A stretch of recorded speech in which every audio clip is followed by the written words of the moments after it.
And we're live.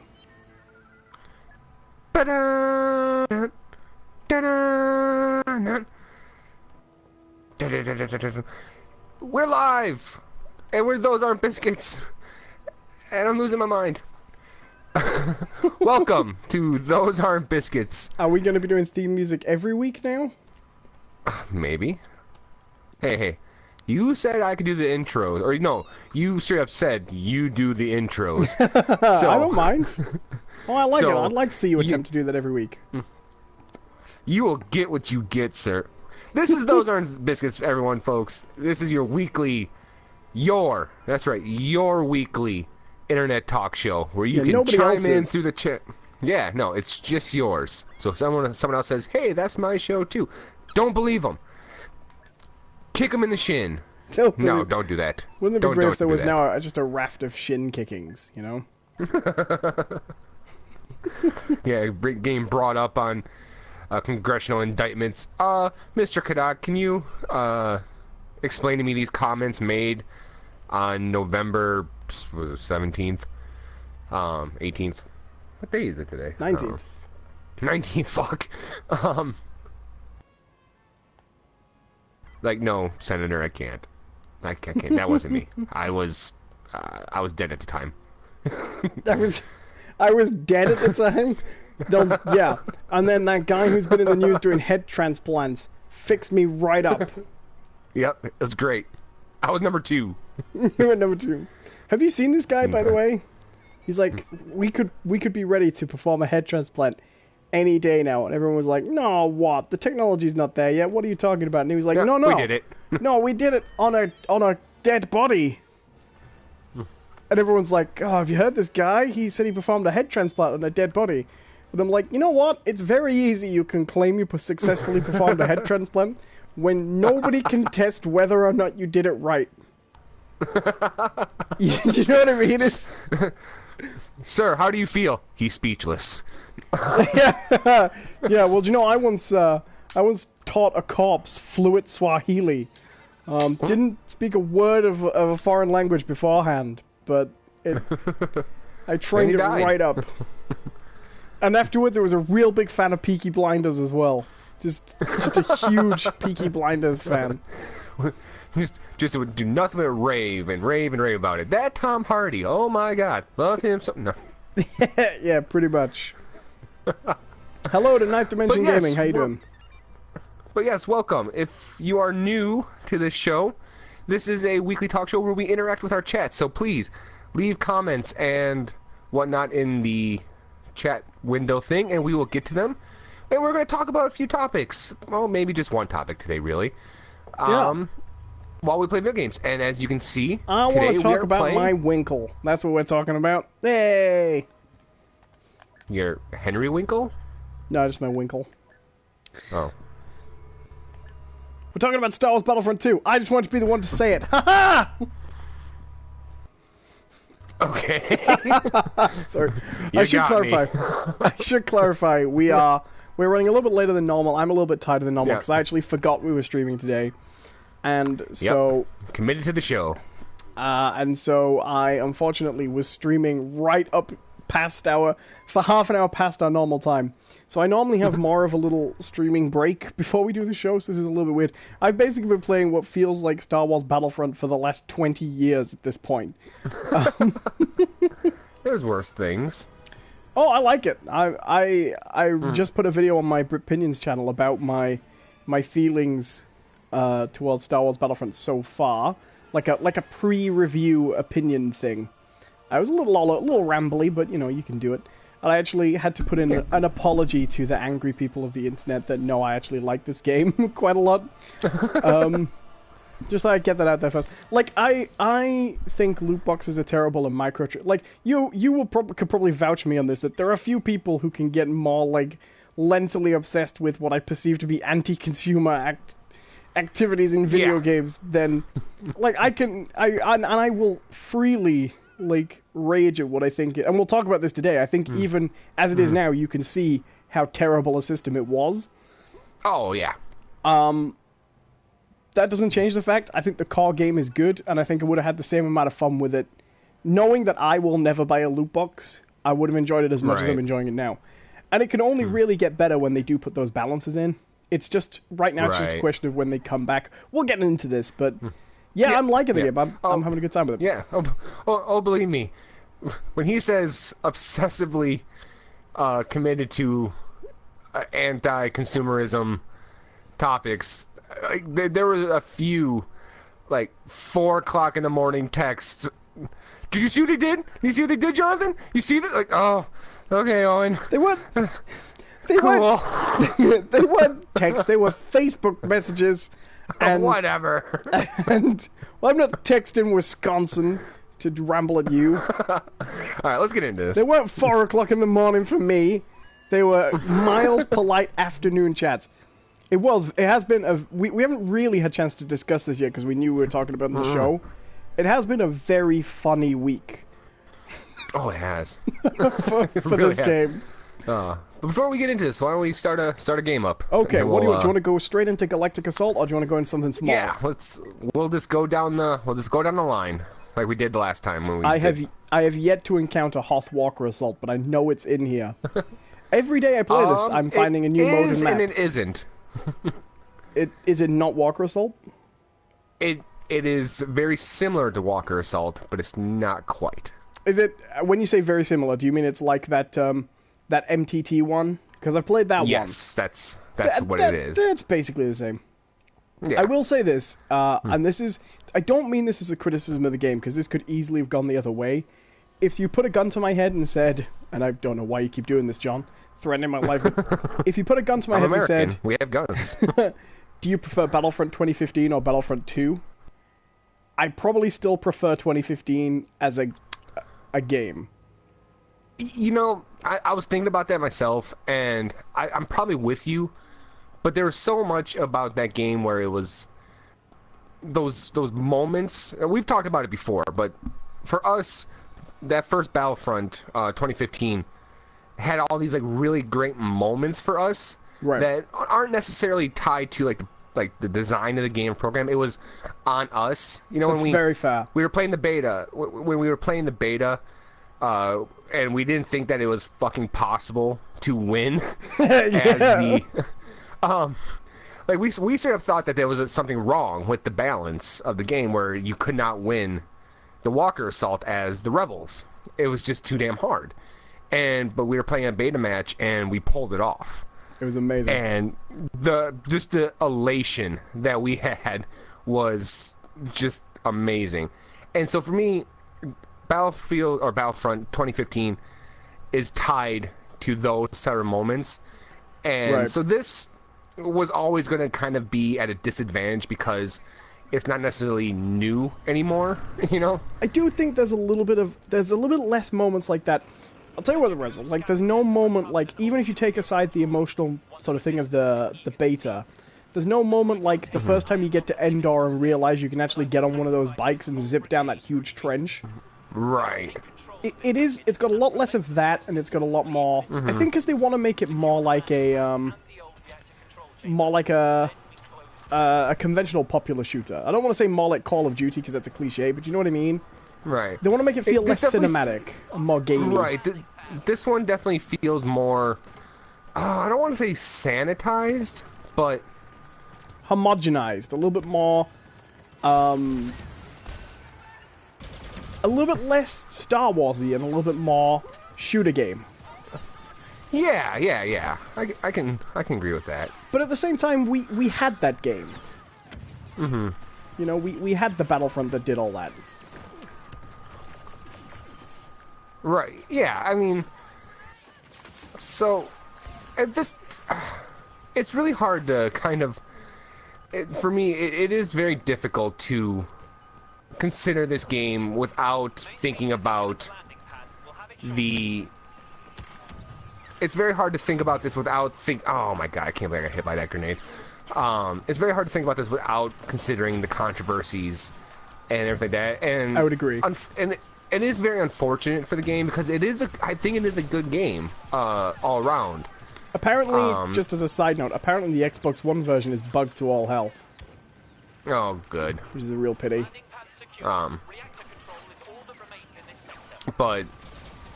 But there was so much going on with this that there's no way you're ever going to be able to take this game at its pureness, you know, purity, I guess, is the way to say it. Right. Like, I like grinding for loot boxes, but even now they've taken the crystals out, you still have to stop and think, yeah, they really wanted me to buy these things, you know? I got a real big dose of just how, maybe, okay, I'll just use the word insidious it is, because I'm thinking, like, okay, I'm never going to buy loot boxes. I don't have that... I don't have that same reaction to things. Like, I don't... The excitement of getting something unknown or whatever doesn't really do it for me. But something occurred to me. What I am is competitive. Yeah. I am a competitive person. And I had this one match where I had to have gotten killed, like, 15 times in a row without getting a kill myself. And my thing was, oh my god, I would absolutely have bought fucking boxes to try to up my character to have a more competitive edge. Do you know what did it for me? Do you know what was my moment like that? What's that? It was when I realized there were two classes that I don't love, right? And two that I do. And there's no way to prioritize getting cards for one class. So you're always, if you want to favor a class, you're always only, on average, a quarter of the cards you get that are power star cards are going to be for the class you want. And so you are always going to be behind on your favorite, you know? Right. So your 9th Dimension game says, Jonathan, did you hear what they did? What the fuck is 4 a.m.? Shut the hell up.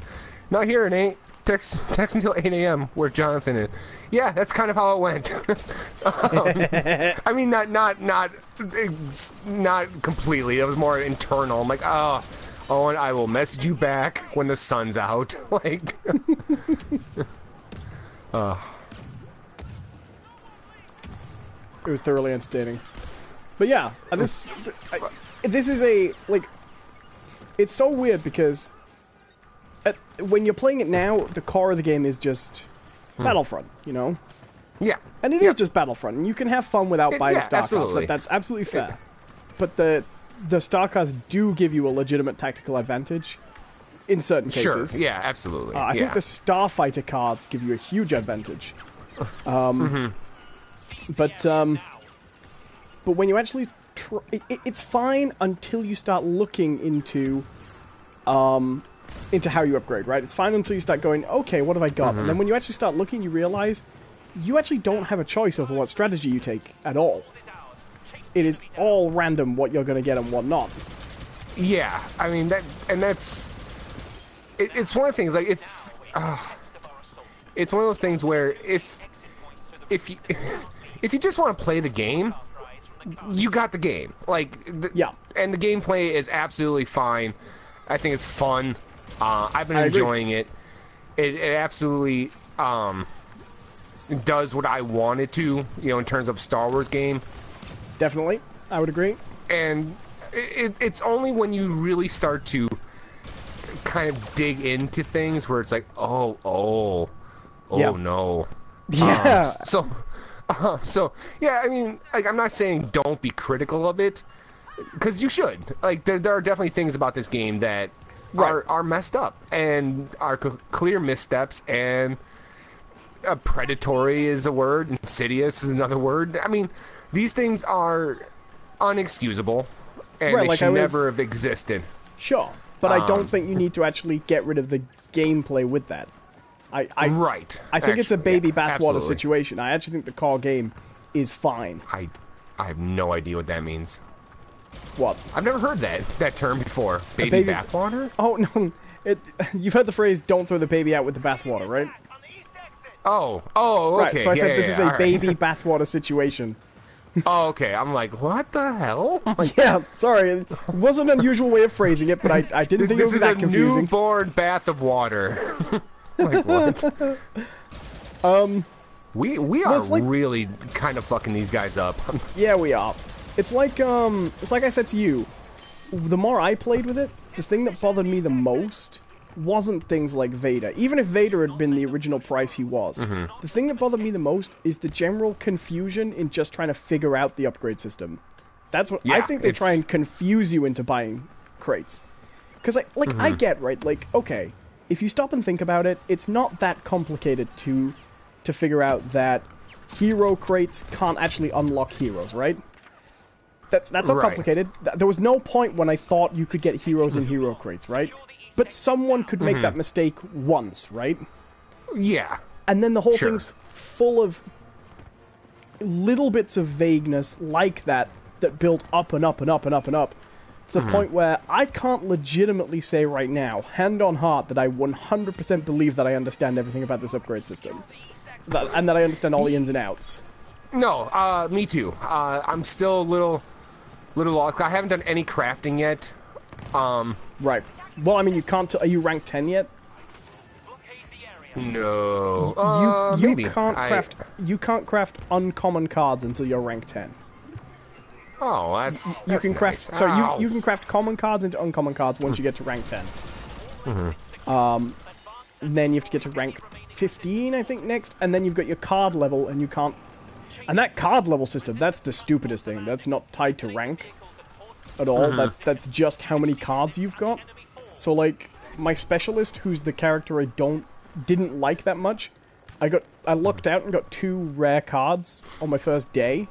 And so my specialist ended up with a higher card level than everybody else. So the class I didn't like has 2 slots, and everyone else only has 1. Nice. Oh, we got Vader. Oh, well done, Vader. Thank you, moneybags. I'm gonna interrupt our conversation real quick because I'm really curious about something that just came in the chat. Oh, go for it. Feel free to interrupt. Ninth Dimension Gaming says, I have the best school trip ever tomorrow. I'm going out of school to play Minecraft. P.S. It is only the boys in my class. So, are you saying that just the boys out of your class are being pulled out to play Minecraft? And the girls aren't allowed? That's terrible. That's odd. And terrible, right? Like, I'm sure they would rather play Minecraft than do whatever it is. Right, like are they getting pulled out to play, like, Doom? That'd be kind of cool. Or anything.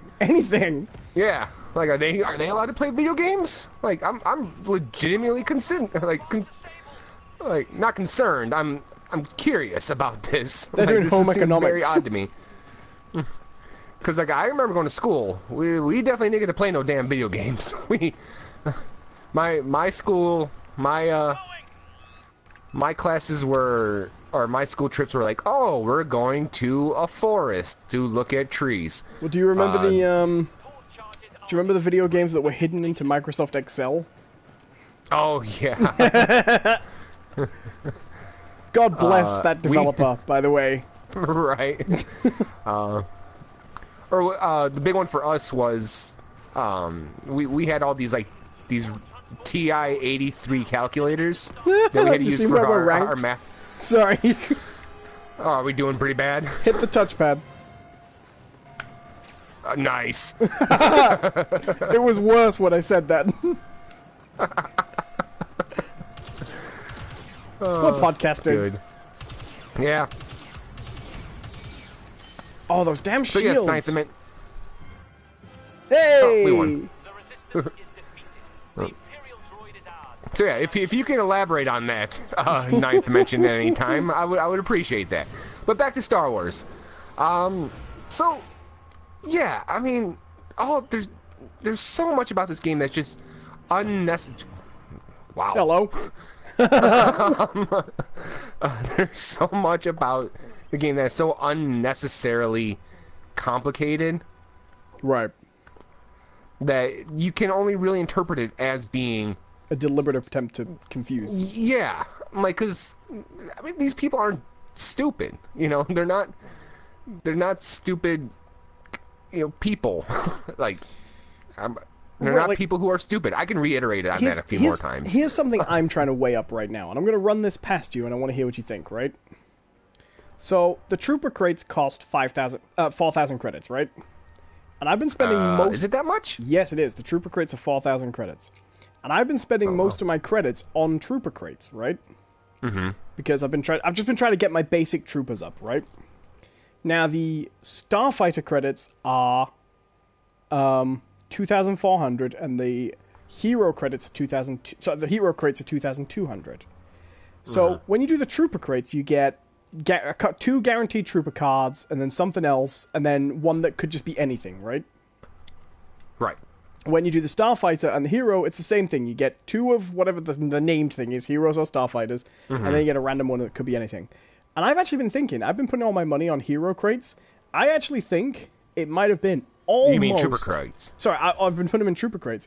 I've actually been thinking that with the odds that I get Trooper cards in one of the cheaper crates anyway, from that random slot, I'd probably have actually been better spending my time just putting them on Starfighter crates or Hero crates. Just put him on the cheapest crate. I was thinking about that myself. Like, what is the best deal?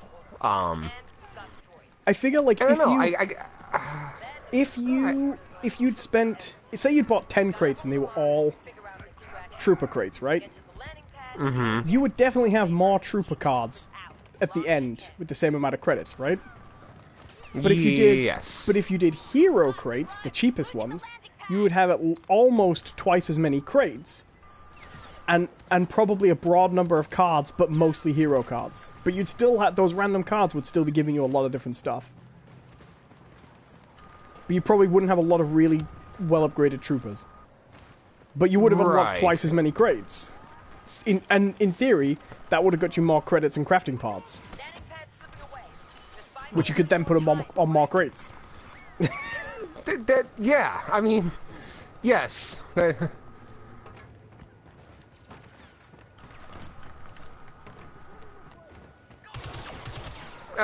just, I guess it is absolutely how you're intending to play. You know, right? It's like I don't regret buying those trooper crates. All my troopers now have at least 2 cards at the moment, I think. Or at least they have at least one good card that I like. Wow, they took that from us real quick. Yeah, they did. I'm not, whenever I stream with the overlay on, it makes everything teeny tiny. So I can't even read what the objective goal is. I'm just heading for it. Baby Alive Girl, Dolls and Fun says, "Hi, Owen." Hi, Baby Alive Girl. I'm Shut up, here John. too. No one's talking to you. Oh, I'm gonna be an A-wing. Okay. I thought you were going to be an a-hole. I'm like accomplished. I'm like. Well, have you seen how many more battle points you get flying the ships than doing the troopers? No, I haven't. Oh, you get way more battle points if you want to bring a hero in. Trust me. Either that, or I'm just so bad at the other mode and okay at Starfighter Assault. I'm sorry. Sorry about that, Baby Alive Girl. I'm sorry that you're hurt. I'm hurt too. But how are you, Baby Alive Girl? Oh no, John, there's nobody up here. No. I'm flying around alone. Well, shoot at the ground. Here I come. I've gotten a lot of kills that way. I'm not gonna lie. I've just shoot at the ground. So, I would say so far, I think my current... Oh god. My current feeling of the game is I like the small modes, like the small player modes more, and those maps. I like the big modes of maps less than 2015. I think. I don't know. I guess to me it all depends on like how I'm feeling that day. Right. Like. Because there's a part of me who just loves this chaos, you know? Yeah. Oh, I still do. I still like the Galactic Assault more than this, but I think I don't know. I should stop comparing it to 2015, but that's my natural inclination to see where I like it, because I love that game, you know? I do. I tried to tell myself I wouldn't. I do still miss the rocket packs. I know you can buy that rocket trooper, but... It's not the same. No, it's not. It's not. Have you noticed that whenever you get anything but the 4 basic troopers, you can't go first person? Yeah, that's... yeah, that is... That is kind of dumb. And I don't like is that if you spawn as one, at least this is what's happened to me. When you go back to a normal trooper, it doesn't change you back to what you... Yeah. Right. Yeah, I hate it. Baby Alive Girl says, "Are these biscuits?" Throws biscuits at Owen. They are indeed biscuits. Nope. Hello to Sam Foreman. Still how you not doing? Biscuits. So I'm doing really, really badly because we're talking, and obviously everything's teeny tiny on my TV. All right, but I'm fine. I'm gonna load in as an X-wing now. Do it, John. Here we go. Let's get all these points that you keep on claiming are here. Oh, yep, and there's no one up here. oh, I'd tell you something I don't like about this game, right? What's that? It is so easy to suddenly wander into a... Oh, hey, you're not allowed to go there. 10 seconds! Turn around! Oh, you're dead! You know what I mean? Right. I think it looks better than... There's one TIE wing up here, so I'm gonna be spending the next half hour dogfighting this one TIE fighter. Half an hour with your analog stick pulled back in one direction and your throttle pulled down. It's like, here we go. Pretty much. Yep, just spinning around. Alright, I'll try the other way. The visual style's way more chaotic than the first one. Like, every map just has a ton of shit everywhere. Oh my god, this... Fuck it. Having fun with the X-Wings? I'm just gonna... Yep, there we go. I loaded out of it anyway, because we're no longer in an area where flight is an option. Okay. Good. Hey, John. We'll see you there, buddy. I'm coming. Hey!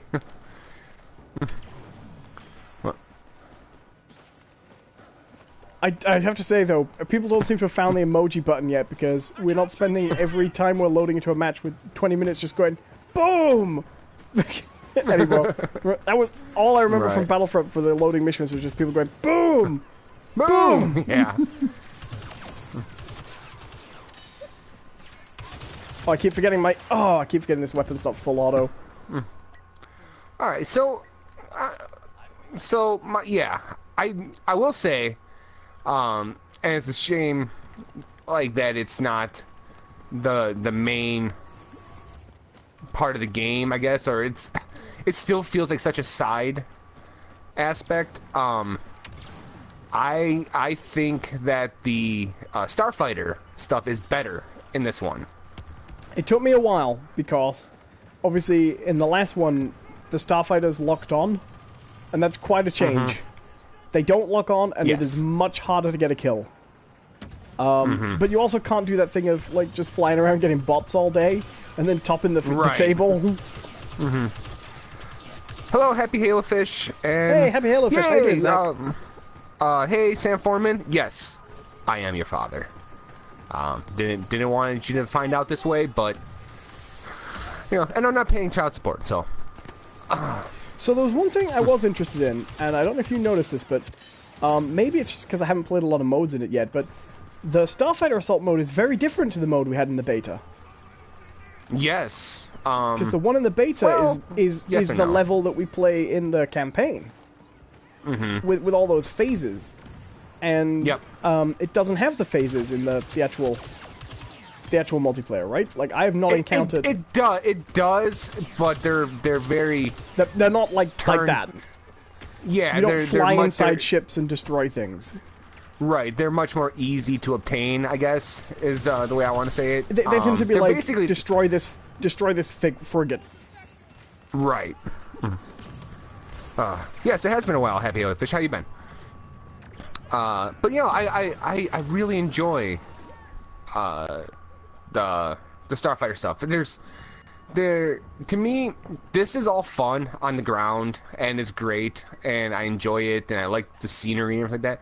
There is nothing more quintessentially Star Wars to me than getting into these big dogfights with lasers flying all around you. Right. And it's almost up there with lightsabers. Right. Like, so for me, like, that is where it's at. Like, I honestly don't think that mode's going to get its service. It's due. No. It's due until we get a game called Star Wars Battlefront Starfighter. Do you know what I mean? Right, and that's what I was gonna lead into next. Is I think that the system that they have in place for the Starfighter stuff can easily be its own game. Well, what they have right now. Sorry, carry on. Let me cut you off. Sorry, you put a bunch of missions into it, and you put a bunch of missions in, and you add like a story. Damn it! And you're good. Oh, we won. That is a system on its own. Yeah, we absolutely won. But what they have right now is a really nice balance between the Rogue Squadron games, which were very fun and arcadey to play, but didn't feel like you were really flying. You know, right? They're more rail, right? No, I think you're thinking of Rebel Assault. Hmm. The Rogue Squadron games, they're not on rails, but you know how when you're flying on a funny angle and in this game and it just sort of corrects? Right. That's kind of what Rogue Squadron feels like all the time. You're always kind of locked to a plane. There isn't a lot of flying upside down, you know what I mean? You go left and then you correct to flat. And you can go up and down, but you know, you're very much on almost on a locked plane, if not on rails, but it doesn't really feel hugely like for me, flight. like some of my favorite Star Wars games were the Star Wars Starfighter game and the Jedi Starfighter game. That was a good game. Those two games were really, really fun. They have aged really badly, but they're great games. Oh yeah, absolutely. They do not look good anymore. Happy Halofish says, "How did you complete the last mission of BioShock Infinite?" I will be honest, Happy Halofish, I don't remember. Sorry. I don't even remember what the last mission of BioShock Infinite is. Is that the one where you have to use the songbird? I think that's like halfway through, isn't it? Oh, maybe, because there are two songbird sequences, aren't there? There's an escape when you're on the airship. Mm-hmm. It's too long for me, I'm afraid. That is a long time ago. I'll tell you right now how I beat it. Happy Hillfish is, I was good. You don't like Will Smith. I make this look good. Right? Men in Black. Galaxy Defenders. Men in Black. The good guys dressed in black. Remember that until you get face to face and make contact. Alright. So it was on the airship with the songbird, yeah, and you had to defend. Yeah, oh, shit. just what wait till this is we on Endor? Yes, this is Endor. We have to I know this. Yeah, you have to defend the 3 stations. Okay. Can do. I'm at this station. This is my station. I'm gonna stick with look you. at my fucking station. Get the hell away. This is my station. There are many like it, but this one is mine. This is my station. Okay. This is my gun. Alright, we got people coming. They're coming up on the ridge above us. Oh, God. Ooh, 19 battle scar for the player damaged. Do you know what the weirdest star card I've got is for? What's that? It's for my, it's for my heavy. And it's called Defender. And I get 2 points of score every time I get hit. I got that one too. Like, no, Heavy Halofish, the way to beat that is just let them all group up. Just let them group up on the platforms and then use a songbird. That's the best way to do it. Because they'll stand around for a while just milling about, and you can just kill them that way. I found the best way to do it was to sing the Beach Boys, and then they just stop and sing along. Right. I may not always love you. That might be the best moment in video game history for me. It was pretty good. It's the moment I where really you get what the game's all about. Even if you don't know the plot yet, you get what this is going to be. I actually kind of like the other time that happens. If you sit around after, like, you... On the beach? How does it go? When you warp, when you warp into the other dimension where the Vox Prolly or whatever they're called, like, win. Yeah. And start their, if you stand around in one spot, there's, like, one person sitting on a box, and she'll start singing by herself, and she sings I don't mean to use this word, but a Negro spiritual version of Fortunate Son. Right. That's my personal favorite. Do you know what's really a crime? I was looking into this a while ago, right? They never released a BioShock soundtrack CD. Because they couldn't That is really strange to me. Well, from what I understand, they didn't do that. They could get the rights to all these cover version stuff to use them in the game, but they couldn't get the rights to release a CD. Because to do that, you basically have to become a music publisher. You know what I mean? Right. And then music publishers themselves aren't going to be too interested because they're like, what? It's this third game of this quite popular among gamers, but still fairly niche franchise, and it's all these weird covers that. Like, does any consumer want to buy a barbershop version of, you know what I mean? Right, but it's actually kind of funny about that is that the guy who did most of that soundtrack is a guy named Scott Bradley, who has gone on to be incredibly popular on YouTube with his channel Postmodern Jukebox.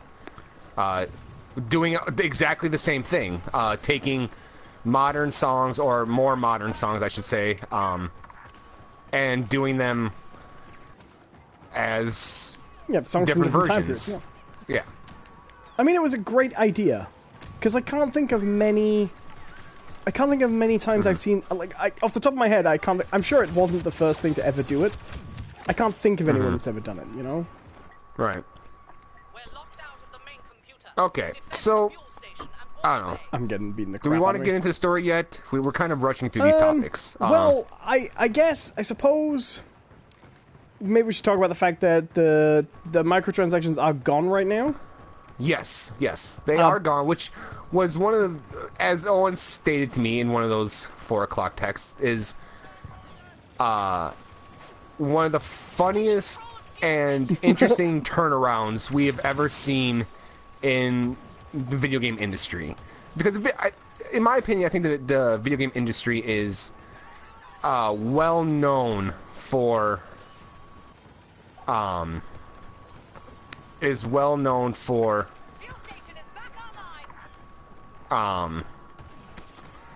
not backing down. Right. Its favorite tactic is to go quiet and wait till everybody runs out of steam being angry. Right. Which, you know, given what video game fans are like, sometimes that's the only... Yeah, I mean, it makes perfect sense. And sometimes people are angry about unreasonable things. Like, the only one I can think of, and this is an example of an unreasonable response. The only time I can think of... Hi, BB, by the way. Hope the cleaning's going well. Hey, hi, BB, how you doing? The only one I can really think of off the top of my head that I think has been... was them making the new ending for Mass Effect 3. Yes, almost that was the other. But also EA, oddly enough. Yeah. So that's kind of interesting to me. Yeah, you know what's kind of weird? Like, everyone kind of makes... Like, I think EA... I don't think EA is, like, an evil corporation, you know? Like... No, if anything, they're an evil video game corporation. With as much evil as that mandate allows. Do you know what I mean? Right. There isn't room for a lot of evil. It's like, you know that bit in Austin Powers where he's like, I want to run a petting zoo. And he's like, an evil petting zoo? You know what I mean?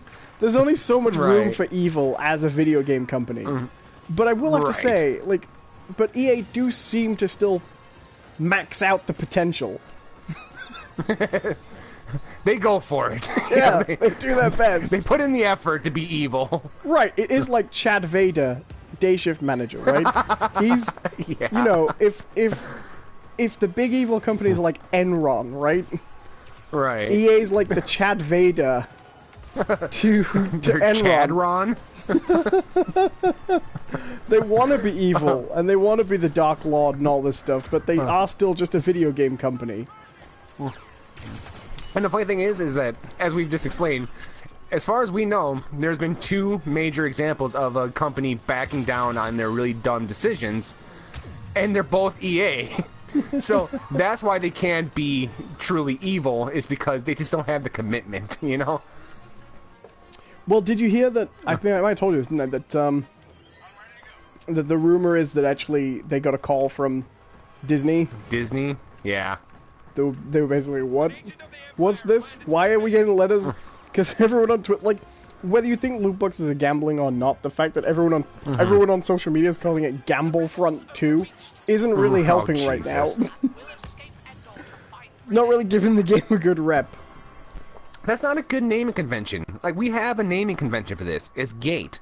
It should be Loot Gate, you know? Loot Gate.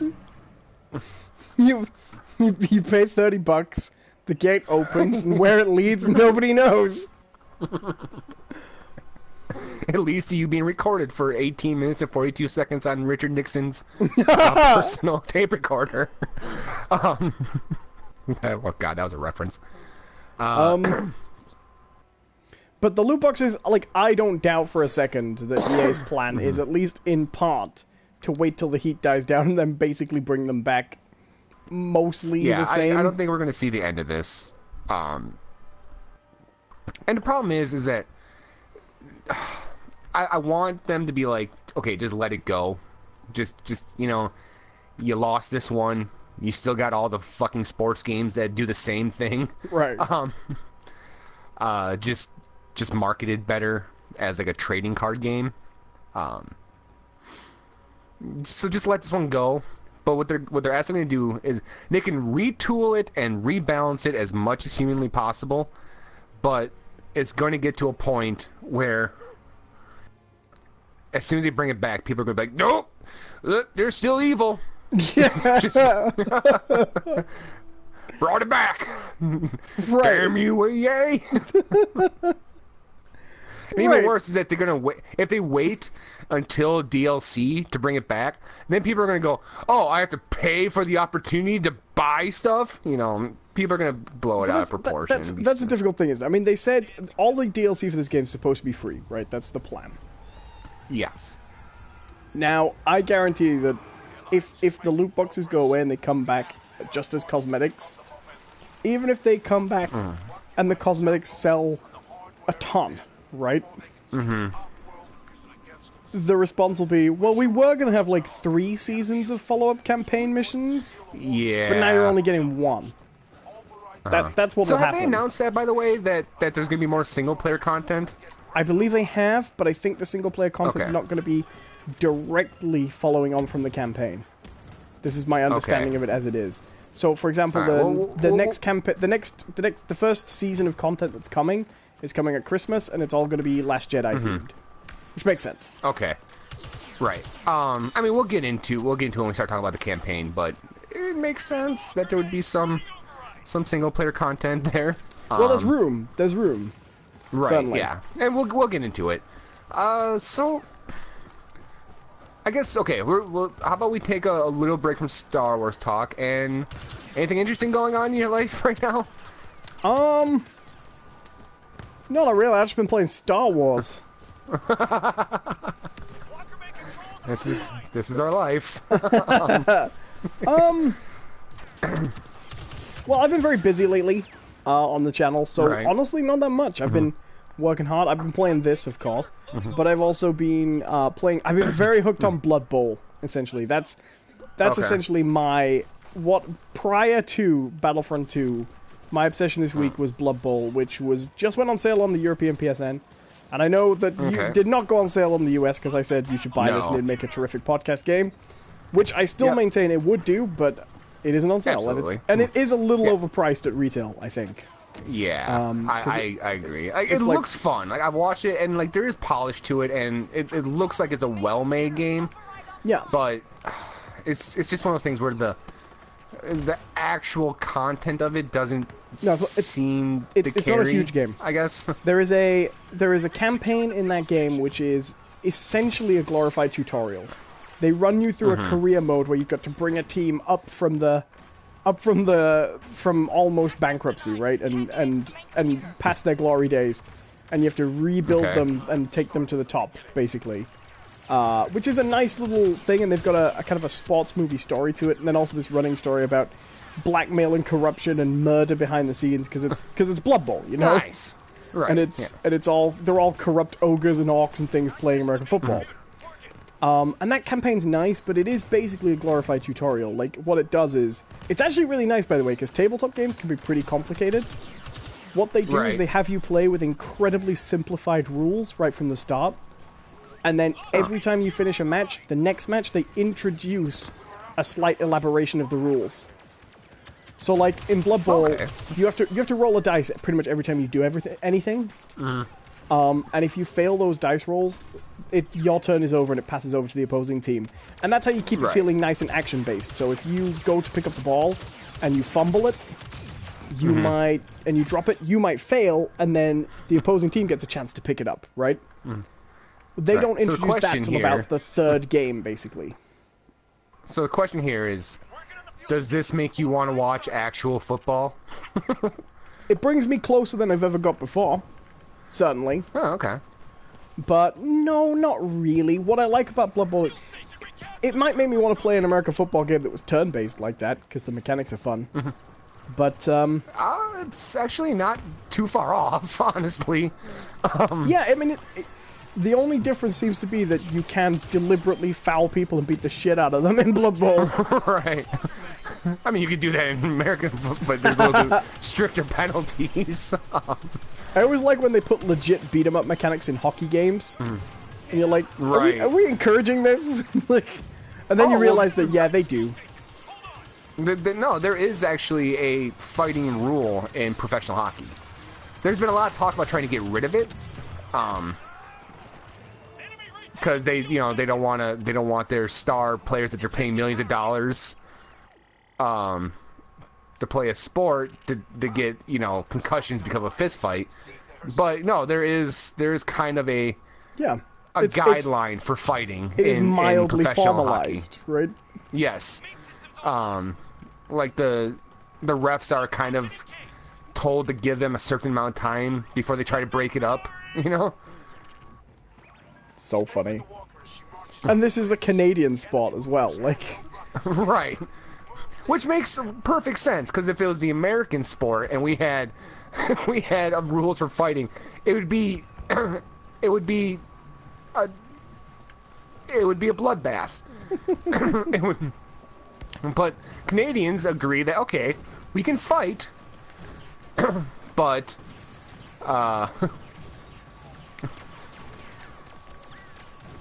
it's like, we can fight, but let's be civil about this, everyone, okay? Let's just be civil. So yeah, Blood Bowl is, for people who've never heard of Blood Bowl, it was an old Games Workshop game from the 1980s. In fact, I think it might go back as far as the 1970s. What's interesting, of course, is it is a British game. Games Workshop is a British company. And I do think it's funny that Games Workshop decided to make an American football game set in the Warhammer universe. But I think that also kind of shows, if you know what I mean. I think it's made with an outsider's fondness for American football. Do you know what I mean? Right. It has that kind of touch to it, and I kind of like that. If you're on the outside, looking in, you can just appreciate the sport for what it is. Like, if you're actually a fan, or you kind of get, tied down to like, oh, okay, I'm going to I like football, but it's only when this team plays, and I only like it when my team wins, and that sort of thing. And if it had been made by American football fans, despite the fact that Blood Bowl works way better without it, they'd put like a goal in instead of just a touchline. Right. And instead of just an end zone, And the game works better without the goal. Significantly, I would say. Unless this is just me misremembering the game and they're going to add it in the final rule iteration, but I doubt it. You know what I mean? It works better you just got to get the player into that point. It works better as a tabletop game. That's all you have to do. In real football, there's not like a goal. Like, you don't have to throw the ball into a hole or anything like that, Here we go. But yeah, man, this is getting chaotic over here. How am I still alive? It would be more like American football if it had been made by American football fans.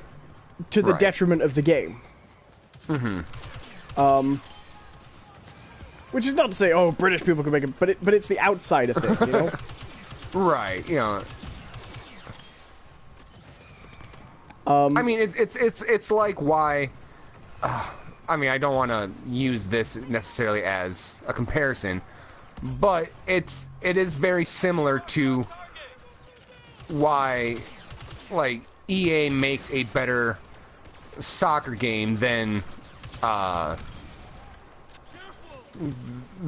other companies who have tried, because, you know, EA being based in America, you know, they don't have the same sort of ravenous devotion to it, you know? Right, and they also recognize something about football that people in Europe wouldn't, which is that the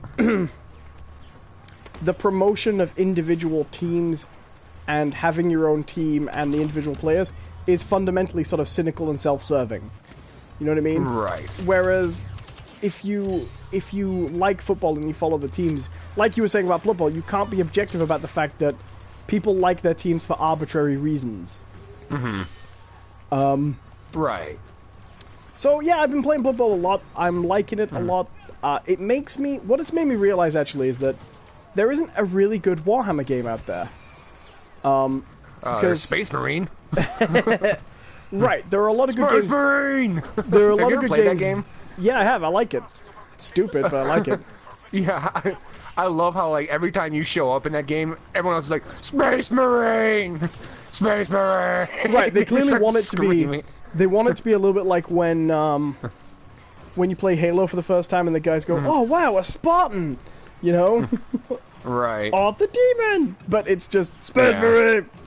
Space Marine! But, like, what's really great about Blood Bowl is, it isn't an American football game, a Blood Bowl game based on Blood Bowl. It is, when you get into it, a total recreation of the tabletop rules, completely. There's no Warhammer game like that. Dawn of War is a real-time strategy, and Right. and there are a few turn-based ones, but there's no Warhammer game out there where you pick your race, and then you accumulate points, and you battle against opponents online in a league, and then use those points to buy new... They can even do it with loot boxes. Do you know what I mean? And you use it to buy miniatures and then assemble an army that costs points to maintain. You know what the 40k type campaign is, right? You know how it works. Yeah. There's no game of that. And that's what this Blood Bowl game is. And it's weird, because you think there should be, you know? Right. Oh, I can afford the speeder bike. Let's do this. It's probably terrible. Do it. I'm doing so badly. I'm right on the bottom of the list, by the way, because I'm so, like, battlefronted out today. Right at the bottom. Wow, this thing takes forever to get to where it needs to go. Yeah, it's taking its time. Sure is. Yeah. But yeah, I'm really liking it, and I hope in future you get the chance to buy it, because I think it would be I think you and I would really enjoy playing that. I would absolutely check it out. I totally if like. I had. I am completely with you, by the way. I don't think the full price is worth it. No. But I think the sale price is very worth it. Right. Oh my god, it's got the laser barrage. Nice. What the hell? It's What the hell? This does not control like the speeder bikes in Battlefront 1. This is a little frustrating to me. What's going on where you are? Because hey, John. I was... Ah, God! No, because I was locking down a point. I was guarding one of the... Yoda, get in there and do something! I was watching one of those rocket launchers, and it just switched automatically, and without any sort of warning. Oh, good. We have an ATSD. Nice. I love, by the way, those little ATSDs, those chicken walker things. Oh yeah. I'm doing so this is unbelievably pretty badly. intense. Yeah. How's it going, everyone in the chat? By the way, what's your life been like lately? We'll listen. So yeah, never got any clarification on that field trip there. Ninth Dimension Gaming. that was all I had to say about Blood Bowl 2. Like, I'm liking that game a lot, and if you like tabletop games, it's well worth checking out because it's a really good video game of a tabletop battle game. Right. And I'm looking forward to trying the Leagues mode, which seems to work like a proper sports league. I think that's going to be fun. But yeah. So, how about you? What have you been doing lately that isn't Star Wars? Well, I went Christmas shopping. Aw, I can't wait to see what you got me. Yeah, it's great. It's really cool what I got you.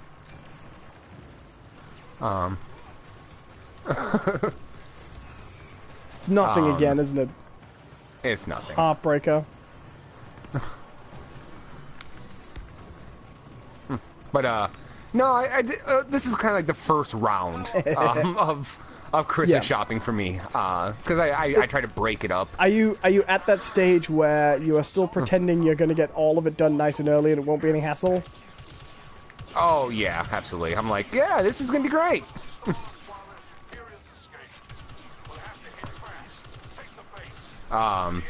But Finally killed something.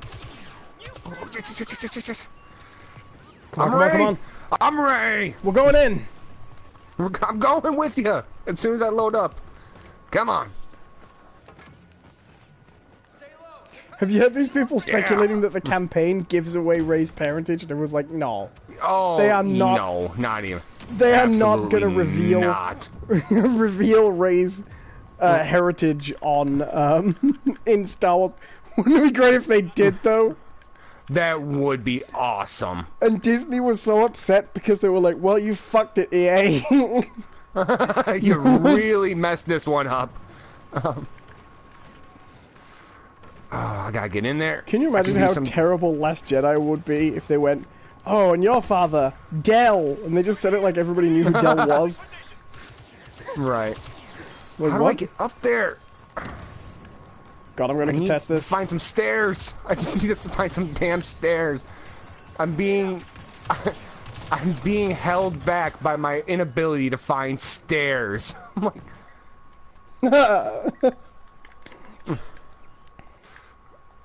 this works. Is that what they told you in school? I'm on my way.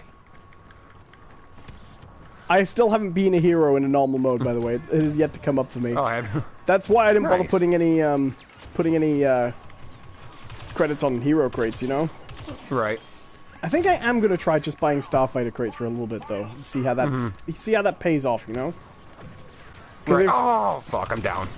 If twice as many crates actually results in almost as many hero cards, sorry, almost as many trooper cards, or even a third as many trooper cards, I'm still getting twice as many crates. Blas. Hey Blas, how you doing, man? Well done. Guys, I don't know how we did. I know I played no part in that. I was second from the bottom. Third from the bottom now. Oh, I've gone up in the world. I did alright. About mid. I've had my days like that. It's a little late for me. Do you know what? I don't normally like to make excuses, but having to play on, basically, like, with losing about 15-20% of the screen size of my 32-inch TV is not ideal. Right. Alright, so, speaking of, did they give spoilers away during the story? Want to just get into it, man? Yeah, let's do it. Campaign. We played the campaign. So did you finish it today? Yeah. I finished it today. I was going to talk more about my Christmas shopping, but I realized not that interesting. Well, I wasn't going to say anything, but... Yeah, no. Except, okay, I will say this one thing. I did have a moment that was Star Wars related while cleaning. Or not cleaning, damn it, BB. While Christmas shopping. And it was, because Christmas shopping to me is always a nervous situation. I get, I lost connection. Oh, boo, do you want me to quit out? No, I'm going to try to just join. Good luck. Yeah, just play on. I'll get in there. Awesome. Looks like we're going to be doing Naboo anyway, I think. Okay. I say that like that makes a huge difference. Yeah, you want to play Naboo, right? I'm just going to assume that. Whatever. Yeah. I'll buy a box while I wait. Phoebe says, I'm having a friend stay over tonight, and I don't want to seem like a total slob. Fair enough. They'll appreciate it anyways. That is when I tidy, too. Yeah, not gonna lie, me too. Oh, okay, I got some cool stuff here. Oh no, we're not doing we're not doing Naboo, we're doing Camino. Why won't it? Oh, I really did lose connection completely. Huh. Alright, well, you keep going, I will try to get back in. Alright. And you can talk about the campaign. So why don't you tell me what your thoughts were of the campaign, and I'll attempt to focus in on the game for a little bit. Alright. Alright. Well, no, what I was going to say about when I was shopping Oh, was... you're shopping, sorry. I'm always kind of nervous. Not nervous, but I get really anxious when I go shopping. Like, I don't like the practice of shopping, especially when I have to deal with like salesmen and stuff like that. Right. So going always kind of gets me. But my first 2 stops that I made went really well. Like, really smooth, no one bothered me, nothing like that, right? There weren't any crowds. It was going, hey, Blas again. And it was going really well. And in my head, I go, yeah, this is going really well. This is going to be a really smooth process. And I literally had Han Solo's voice come in the back of my head, go, like, great shot, kid, don't get cocky. and so I, what the? Why won't it connect? Oh, there we go. Oh, I'm gonna have to see if I can I can join. I love the way here. these battle droids run. Oh, I didn't mean to send you an invite. We can deal with that later. No, that's alright. Yeah. I'm gonna try and join your game. Blanche says, what mode are you guys playing? We're playing Galactic Assault. This is the 40-player mode. And, you know, the best mode. Yeah. But yeah, literally I'm like, shut up, Han. And as soon as I walk into the next store I want to go to, complete mayhem. That store was just packed full of people. The shelves were all in disarray. I couldn't find anything I was looking for. And I'm sitting there like an idiot, like with my cell phone out with the pictures of what I was looking for. Kind of doing like, is this just it? showing them it? at people like, huh? Help me! like I had a note pinned to my shirt. Oh,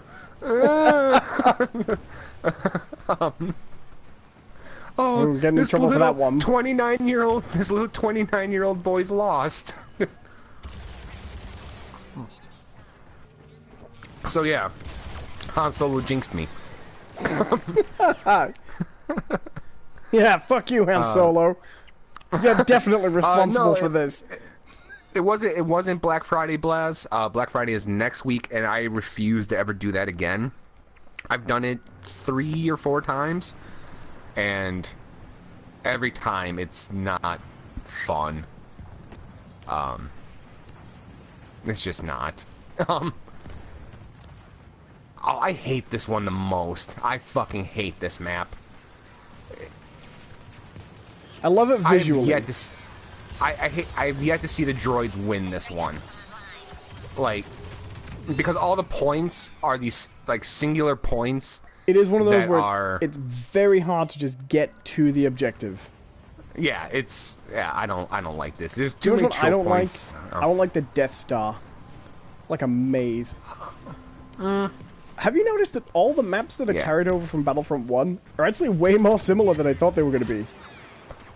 Yeah. Well, did you play? Was it a Hoth and Jakku?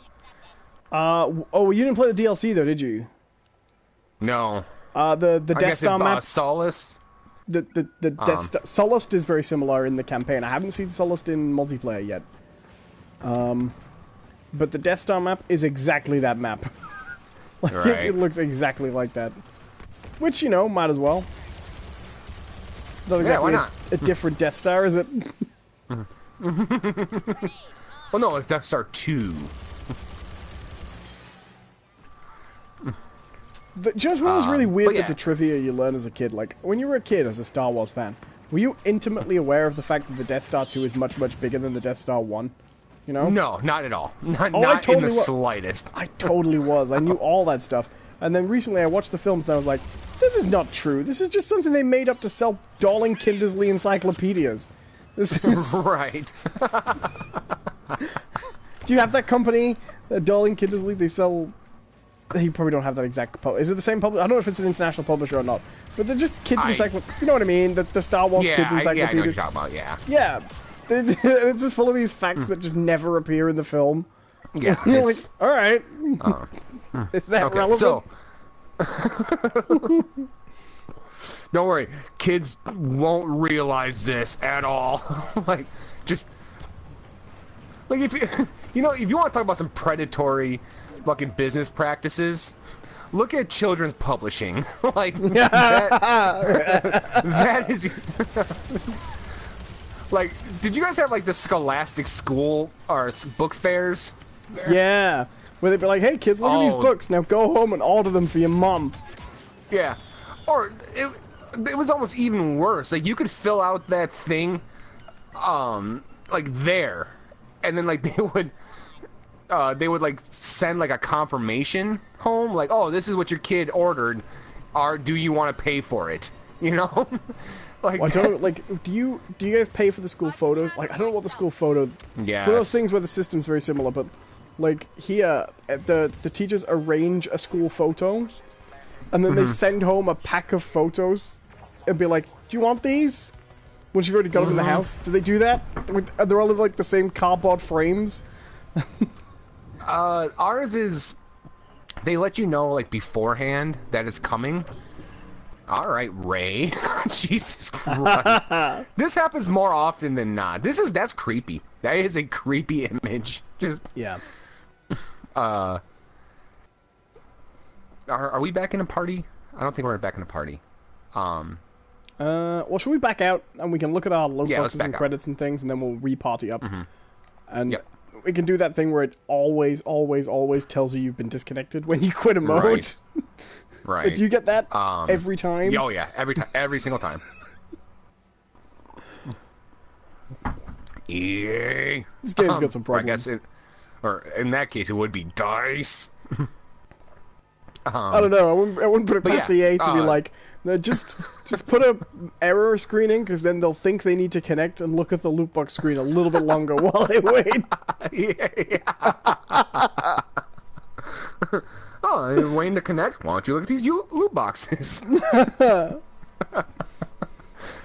I like to imagine that the guy who made these decisions for EA, I'm going to pretend like it's one guy, right?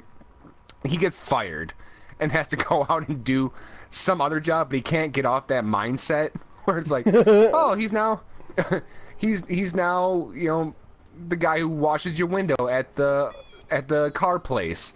He's like, oh, waiting for your oil change? Have you looked at these struts, shocks, windshield wipers, fuzzy dice? Dice, dice, dice, dice, and he just starts like. I thought you were going to suggest he'd go work as a surgeon and be like, all right, now you need the kidney operation, but I want to open these 3 boxes. All right, well, you got yourself... Oh, that's quite a rare one. You got yourself a brain transplant there. You can cash that in any time. No work on the kidneys yet, but if you give me another $200, you can have another... Maybe you'll get the kidneys there. Yeah, but I don't need a brain transplant. Oh, well...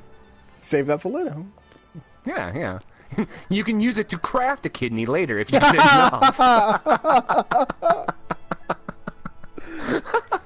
Alright, I'm buying a Starfighter crate. I've got enough. Okay. I'm going to switch to buying Starfighter crates for a bit and see if that... I just want to see what it yields. Okay, I'm doing this. Let's do this. I also love when you win stuff in the campaign and they put it in a loot box anyway for no reason. Like, hey, look, you got this set item. So have you looked at some of the other, like, outfits that you can get for your heroes? Sorry, I just have to point this out, as you've brought this up. On the subject of why don't they just make loot boxes cosmetic, have you seen the cosmetic stuff they went with? Like, wait, can't wait to win. I can't wait to win. Random grey-suited officer holding his hands against his hips slightly differently. Oh, I'm looking at like the heroes gonna and change like Han everything. Solo skins. His is Captain and Smuggler. So Captain is his basically New Hope outfit. That's Captain. Right. Okay. Right? Cool. Smuggler is that same outfit with a beard. It's bearded Han Solo. And when Han comes into the cantina, freshly shaved, all the stormtroopers let him pass. But when he comes in with a beard, they're like, "What are you up to, Solo? What's you smuggling? You got your smuggling beard on." Like, Look out, he's wearing his smuggling beard. Wrong. This is my stormtrooper killing beard. Everybody run for the hills. I did get a character card out of that. I got something for Chewbacca, I think.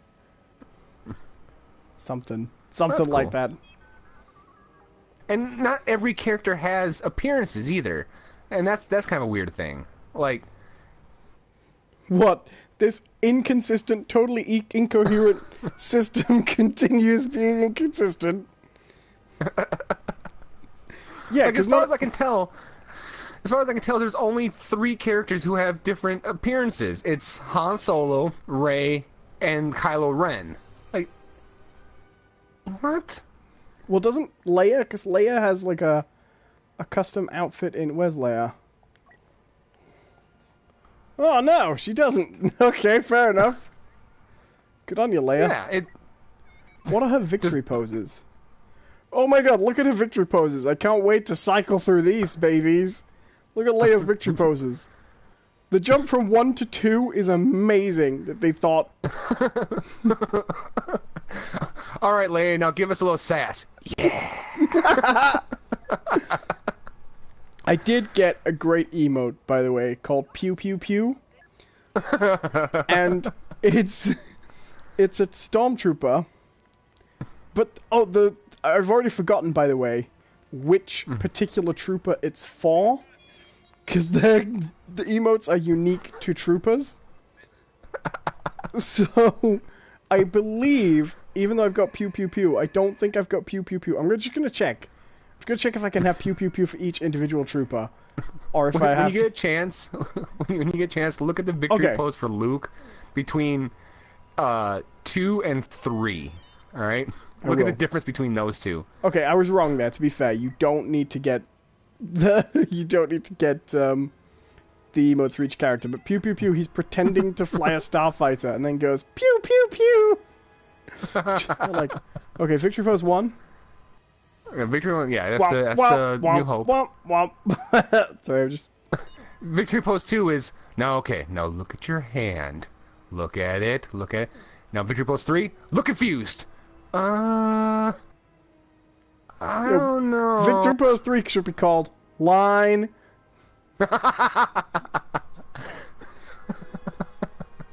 Yes, this is where the surgery was done after I got that car accident. Right here. Right here. Oh, too far. Blushes. Pew pew pew. Oh God. Oh, I'll tell you something. Yoda's got some good victory poses. Yeah, he had some fucking bomb ass ones. That's except for victory pose 2. That one's a little too breaking the fourth wall for me. Just it's like, oh, I see you and I'm coming for you, you son of a bitch. Like, oh Jesus, Yoda, no, Yoda. I wonder what Darth Mauls are like. Okay, victory pose 1 is exactly what you'd expect. Victory pose 2 is that just panned around, I think.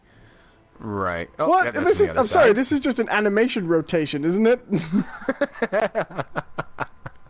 Oh, do you know, I went into Darth Maul's thinking, I bet he's got some amazing ones, and they're all crap.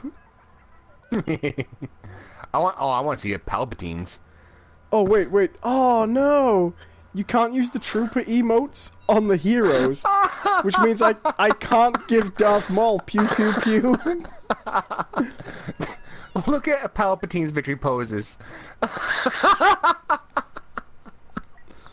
I'm doing it. Okay, first one, yeah. Second one, all shadowy. Third one, pointing. Oh, wait. This is like they're just different angles of his hand going up and down. What I like the most about them is they were like, What does Palpatine do when he gets victory? He goes out of focus and slightly smears the window you're looking at him from the other side of. Well, it looks like that because you don't have them unlocked. Oh, that's true. Fair enough. They're not great, though. They're not terrific. Lando's looks like he's an extra from a Bruno Mars video.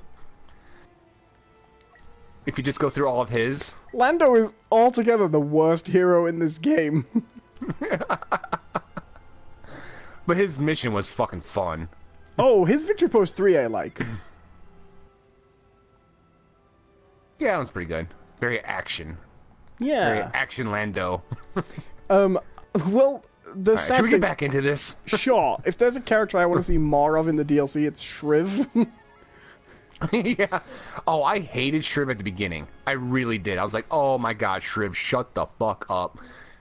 But... Okay, alright, let's get in... Okay. Alright, have a good one, Blas. Thanks for stopping by. See ya, Blaj. What mode should I put on? Galactic Assault again, or do you want to do something different? You want to do some Starfighter stuff for a little bit? Yeah, sure. Okay. Alright, let's do it. Campaign. Campaign. Yeah, we're gonna do... Pain. That's gonna be my next comic book character, Cameron Payne. Cameron Payne. Oh, we couldn't find any available games for you. Oh. Should we try Strike then? Let's do it. I wonder if that has been influenced by the pre-orders being cancelled and stuff. Maybe. Okay, so the campaign. Broadly speaking, general opinion, what do you think? I think it's... Oh, we can't find any available games for you. Weird. Alright, Galactic Assault it is. Yeah, we love a bit of Galactic Assault. Okay. I think it's good. I think it's, broadly speaking, more disposable than I was expecting. That's what I would say. I think it's okay. I think the campaign is very much... Oh, no, that's my broad opinion. What's your broad opinion? Yeah. My broad opinion is it did exactly what I expected it to do. And I think some of the writing could have been worked on a little bit better, but all in all, I think in addition to this game, it was great. I thought it was just fine. Like, fair enough. I thought it was very good. So, I would say I think it's a game of two... I think the campaign is very much a thing of two halves. Right. I think the sections where you're playing as Erden are very good. Mm-hmm. Yeah. And I think they all work, and they feel very, very well balanced and sorted out. There are only a few moments where we talked a little bit before the podcast about that section where you have to stealth all the way to the TIE fighter hangar. Yeah. I just played it over and over again because I kept getting spotted or jammed. Well, you don't have to. No, you don't have to. That section was frustrating, but mostly fine. And there's always a moment like that in any game where it doesn't gel with you right, you know? Right. On the other side, I think you could have cut out most of the sections where you play as heroes and you wouldn't have lost much. Right. But I agree, okay. I liked Lando's mission a lot. And the thing is, it's not a case of disliking or liking any of them. I thought they were all fine. I don't feel personally like those sections... I don't even think they feel necessarily like you're... They feel to me the same as the multiplayer, just without other players running around. It doesn't feel like it quite gels. I can agree with that. There are a few exceptions, I think. Leia's mission, I think, feels like that, or doesn't feel like that because of your objective to protect Del, so you have to keep on dropping that shield. Yes, I would agree. Over and over. I thought that was kind of a fun. Even though very broadly, that's probably the most clear similarity to what's going on when you do play that mission in the multiplayer. That is a Walker Assault mission, but no, I would agree. Yeah. I think Hans is the worst. Yes. Hans, I could do without. Mostly, okay, the main reason I could do without Hans is that motherfucker who's with you. Oh yeah. My god. Did I hate him. And the thing of, like... So much. Every time he wants you to find a thing, You have to go to, like, every chest in the area, and there's no... Yeah. Because it's not never the first one. Right, and because it's all built on the multiplayer engine, even the stuff that's more custom to the campaign is all built on the same engine.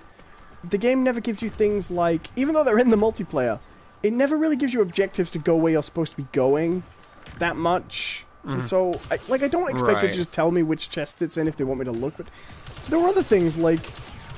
The idea of having you go to 3 different people and find out 3 different pieces of information about a guy you then have to recognize feels taken from an adventure game from 1998. But the funny thing is, like, you didn't even have to recognize him, because I was making a joke when I was when I was doing the recording Let's Plays. I was making a joke. I'm like, oh, this guy sure loves mezzanine gold, I bet. Hey, do you like mezzanine gold?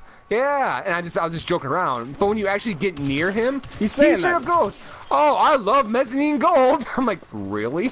Like, right, and it's a really stupid section because yes, that gets you out of the hole. But I don't know about you, but my immediate reaction was, I don't live in the Star Wars universe. I don't know what mezzanine gold is. Right. So how the hell am I supposed to find him due to his love of mezzanine gold?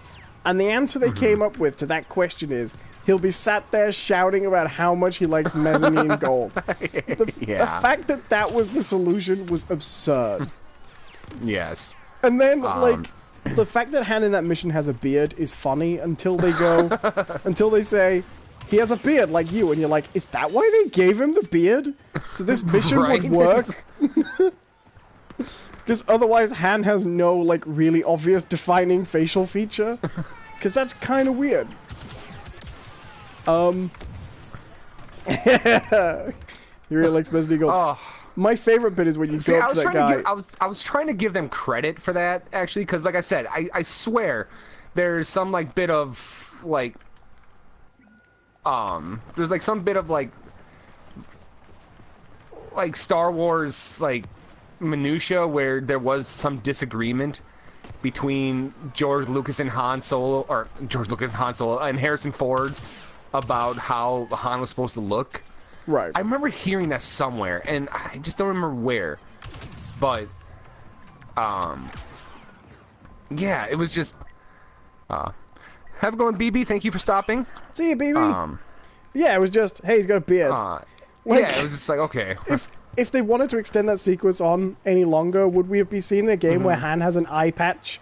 Well, it would have been better. Like, to me, I feel like that whole thing would have made so much more sense. My cat is just walking around and everything right now. Had there been just one like throwaway line in The Force Awakens where it's like, well, it's not as bad as when you wore that beard, you know, or something like that, you know? So I was having a little look at this, and apparently there was a comic that came out in 2015. And it's a comic that runs after Force Awakens. And it's the couple of years after. It's the same sort of time period, right? Mm-hmm. Right. And apparently he does have a beard in that. But okay, fair that enough. doesn't necessarily even mean they read... I'm sure they did read the comic, because you do a lot of research. That doesn't even necessarily mean that's why they gave it to him. But you know. Right. I will say this. The Falcon section in that scene is fantastic. Yeah, that was pretty fun. So... I'm trying to think here. I'm trying to think if there's any section that I absolutely did not enjoy. And other than that one mission that we talked about where it felt like I had to just keep throwing my head against the wall over and over again until I figured it out, I thought for the most part it was fairly enjoyable. And they did really well by... They did a really good job at putting you in these scenarios, and this is kind of what I wanted to get at when it comes to like Star Wars. Like, I don't need really in-depth stories. No. When it comes to Star Wars games, I just want to be there. Like, well, okay, I'm gonna just. I think they did a really good job of finding the balance between keeping it focused on adventure, bringing the feeling of family to it. Excuse me. Because Star Wars is about family legacy, you know? Yeah. And then they do actually have a moment that's actually really deep, I think. It's actually really, really deep. And it's the moment when when Erden goes to rescue her father, and she never tells people she's planning to rescue him. But she keeps saying, "I'm going to find him. I'm going to find him." But when she gets there, she's explicitly planning to save him. Right. But he wants to go down with the ship, right? Mm-hmm. And what was really interesting to me about that was, when he explains why he's not coming, it's not the typical, well, I'm born fighting for the Empire and I'll die fighting for the Empire because the Empire is right. He basically... I don't deserve to leave. He knows he's fucked up. Yeah, he doesn't go down with the ship because he dies with his faith of the Empire intact. He goes down with the ship because he's ashamed. And that was a good moment, I thought. I thought it worked. And you actually didn't need a ton of exposition to get that across. No, it was very subtle. You could watch it and miss it. So I'm going to rank it up so slowly because I'm barely getting any kills. My biggest issue with the storyline is, and here's the thing, I had to really kind of debate with myself. I understand from a technical side point why this campaign was short, because it's not the focus. It's right. It's one of those things where even if you go back to the old Battlefront games from the PlayStation 2, they're not story games. They're not. The multiplayer in the old Battlefront games feels like the single player in the old Battlefront games feels like multiplayer with bots to me. You know, so these were never single player experiences. And it was only after 2015 where I was like, I want a story. Which it was a fair thing to ask for, because I wanted one too. But it was like, okay, well, now we got to put a story in. And I thought for what they did, it was a very admirable effort. But they weren't going to devote a ton of resources. You weren't going to get a 10-hour, 12-hour experience out of it. You know, it was... And so for the time frame they had, I thought they did well. Sorry. I thought they did a really well done job. But there, you know, because of the limitation of time, there are some weird things where it's like, oh, the Empire will have its time. 2 missions later, we're leaving the Empire, you know, and like that character turn for Del and Erden, Eden, I can never remember pronounce her name right. Erden, yeah. Yeah, Erden. It happens so fast. It does. And, I mean, admittedly, they try and compensate for that by making her motivation to turn very dramatic. Right. But she's done stuff like this before. Right. And, honestly, Del has a more understandable reason. Oh, Del has a better arc. You see, I think originally the campaign was going to be a bit longer, because I think that's because here's the thing: for people who haven't played the campaign is 4 hours, right? That's a fair assessment of how long the campaign. It lasts. Yeah, I would say, yeah. I finished it in 3 episodes. Those episodes were between 1 to 2 hours long. And the first episode, I had that huge long wait to install the game, so you know that seems about right to me. Maybe, and I got that section where I was stuck. So if you didn't get stuck where I got, I think 4 hours is fair. Now here's the thing: I think that's short, even for a game where it's primarily a multiplayer game. But I do kind of agree with you but that's okay. My issue with the length is, a lot of that single-player campaign is repurposed multiplayer content, not custom-made single-player content. And I don't think that's inherently a problem, but it is kind of padding it out a little bit. I sort of feel like if they were going to have a good chunk of that, they could have made it to 6 hours. And again, I don't think length is everything. I think quality of experience is more important than length. But those sections that were repurposed from the multiplayer maps, I didn't like as much. And so, if I'd felt like those sections were an hour out of 6 hours, I'd have felt happier with them. That's my only issue with that. I did make a Facebook post which you were saying would lead to some major disagreements, where I was saying that the loot boxes had kind of covered for that. But I wasn't suggesting that that's my major issue with the game, because I don't think the campaigns... I do think it's short. Kind of hilarious how short it is after how much they've been talking about, woo, it's got a campaign! Right. But I do think, nevertheless, the loot boxes... If the loot boxes hadn't raised an issue, I think you'd be hearing more of that in reviews, how short it is. Because it is... Oh, absolutely. It is below average, even for... Like, I don't know how long Battlefield 1's campaign is, but I bet it's longer. You know what I mean? Yeah, I guess. Yeah, but we have to understand, like, the Battlefield games always had a story. Sure. Except for the very first one. Sure, and this is not an inherent thing where I'm saying less than 6 hours, definitively, objectively bad. It's just a matter of time value. It's 4 hours, and I would say the hero missions make up about an hour of that, right? I'd say 3 hours Erden, an hour the hero missions. I just don't think those hero missions are as good. So really, it becomes 3 hours of good. I did like a lot of them. There was a sense that they might have been kind of just like shoveled in, you know, like wedged into it. I certainly don't think they feel as good technically. Well, just from like a narrative point of view, like some of them don't. Oh, the last one, fucking hell! It's a some great of them ending, just but that don't mission's make- terrible. Sorry, carry Some on. of them just don't make a ton of sense, like narratively, like, or not like they don't make sense. It's a case of a very, very convenient writing, you know. Could you like, give me the okay, example the of the one one I- you're thinking of? The Luke one. The Luke one for sure. It's like, all right, you have to go to Palpatine's vault and take care of that for us. Oh, and Luke's here, by the way. And it very much felt like, of course he see, is. Like, I think they explained that. do you? Like, I know they went there at the Yes. same time.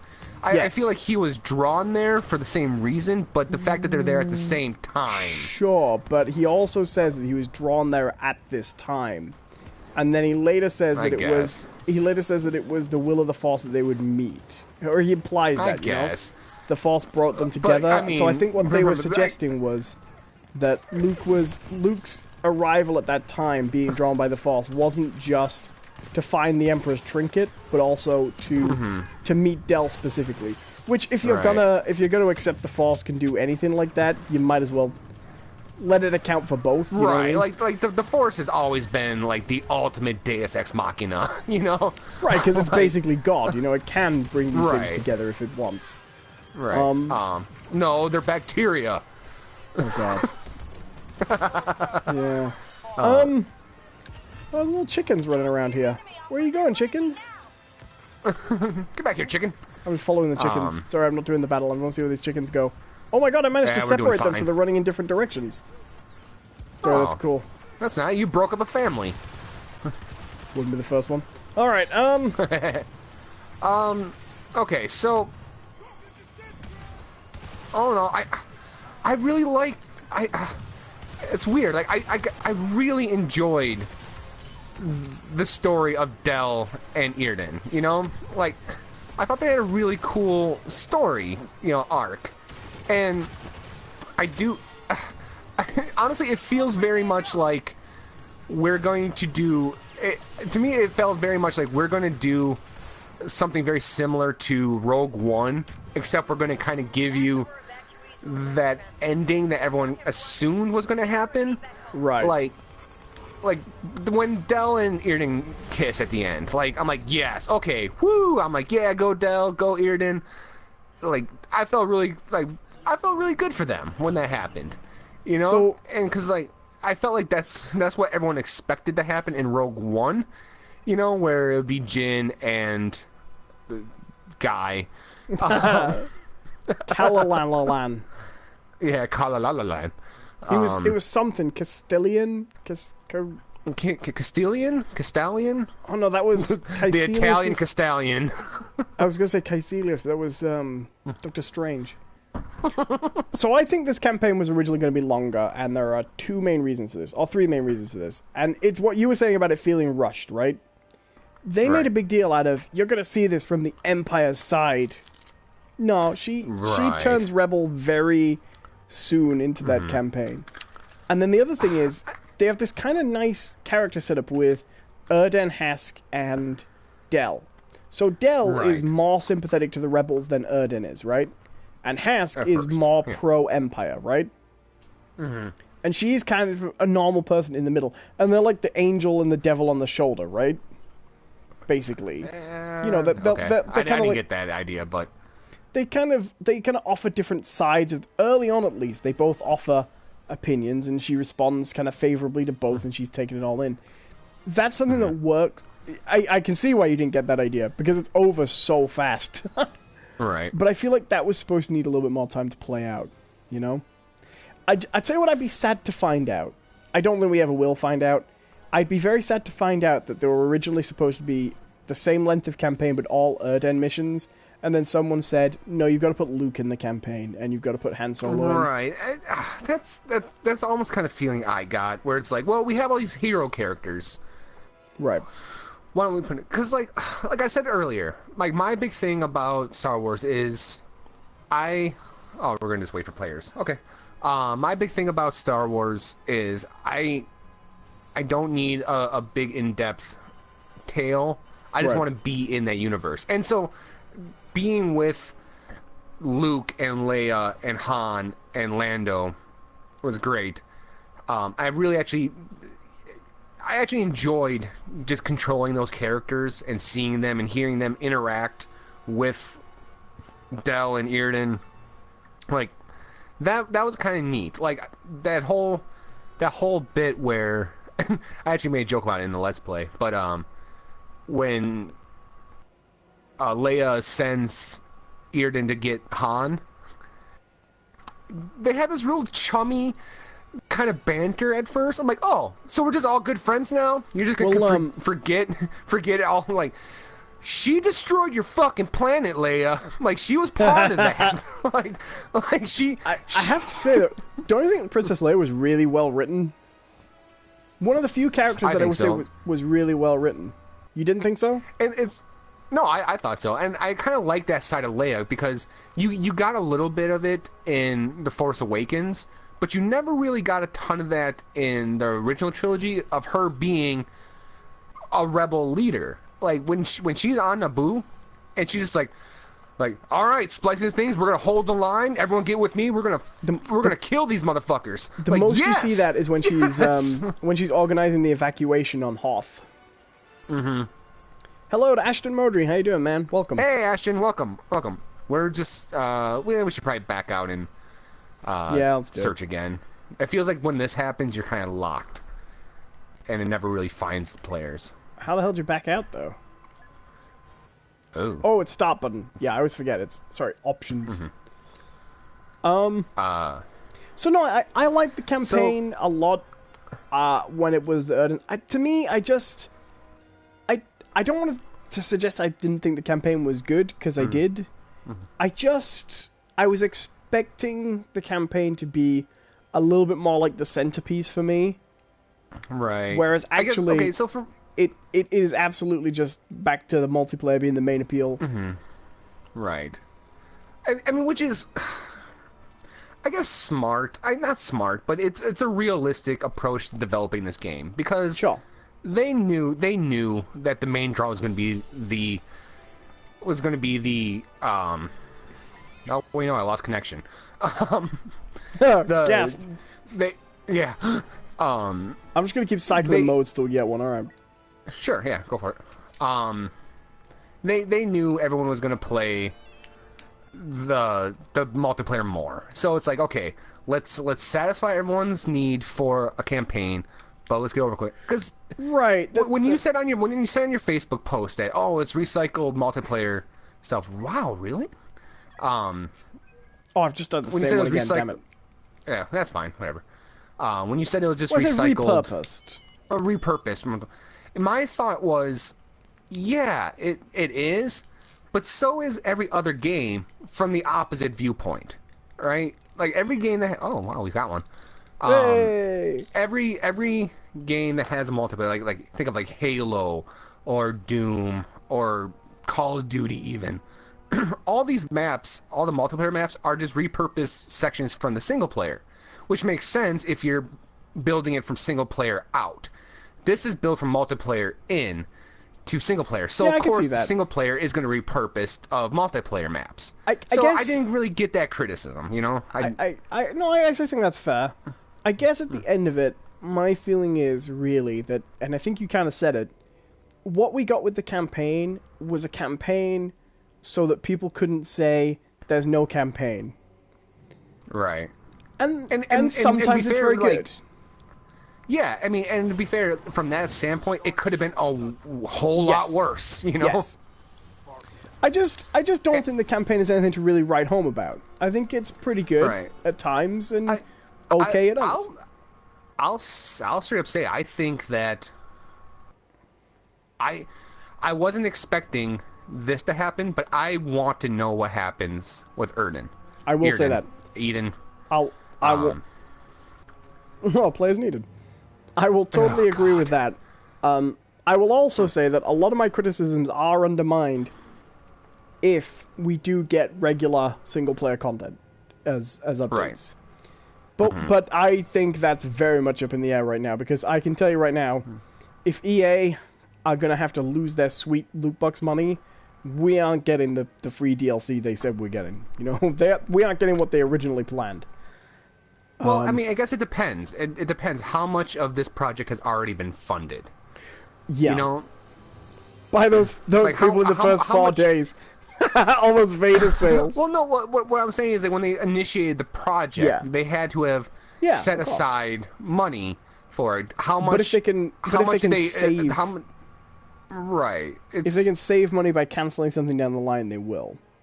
Not that any of their money is at risk, because this is a Star Wars game. I mean, the funny thing, they really shot themselves in the foot in terms of PR, because they leading up into this, they made all these promises, right? They're like, oh, you're gonna get this, you're gonna get this, you're gonna get this, and then it so happens that the one thing they didn't reveal to everyone until the beta was, oh yeah, there's this really shitty loot box system that we're gonna try to gouge you with money for, and when people lost their fucking mind over it, they're like, oh shit, well, we can backtrack on this. If they backtrack on anything else, though, it's going to be a nightmare. It's going to just be an absolute nightmare. So we didn't say paid DLC. We said paid OAP. We're going to give some money to an old man. So it's such a weird situation that they're in terms of this. But like back to the story, though. One of the things I want to point out, and it's one of the weird things that you don't necessarily talk about a lot in terms of video game stories, this was really well acted. I thought that the character who played Erden and Del, especially, those two, did a really good job. Like good motion capture as well. There's good motion capture, good facial capture, and stuff like that. It really looked like they stole fucking Team Bondi's technology and just applied it.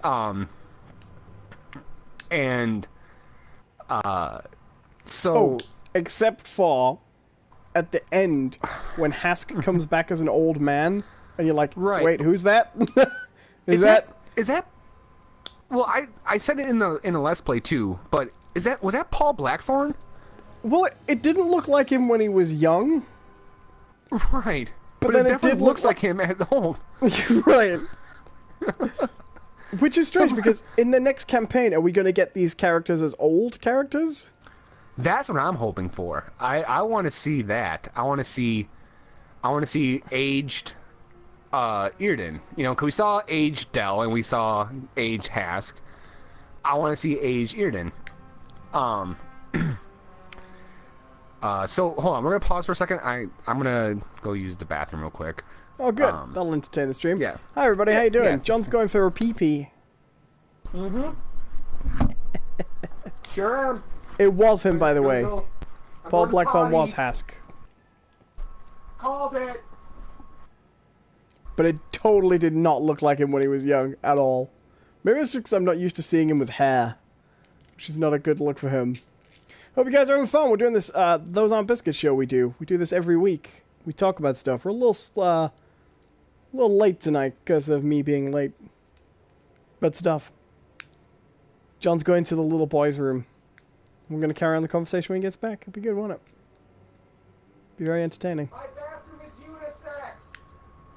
unisex! That actually picked up. It was amazing. So here's the thing. You have to shout to make me hear you, right? But presumably, are you like still wearing your headset? So even though you're quite far away and we can't hear you on the toilet, in theory, while you're on the toilet, you can hear me. So if I started to talk like this, they'd be like, "Hey, John, what are you doing?" This would be kind of weird, right? Yeah, I don't get bladder shy. I can pee wherever. Fair enough.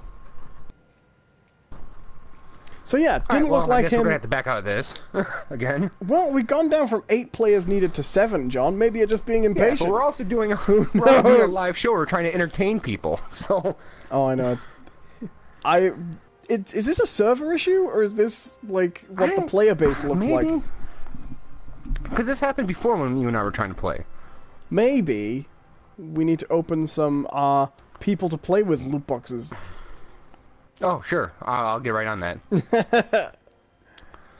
Alright, so I'm gonna quit out of this. Yeah, I've also quit out. So I will say, I thought that the Kylo Ren sequence at the end kind of came out of nowhere, right? It was a bit... Mm-hmm. I think the ending was good with Gleb, and apparently the Gleb character is important.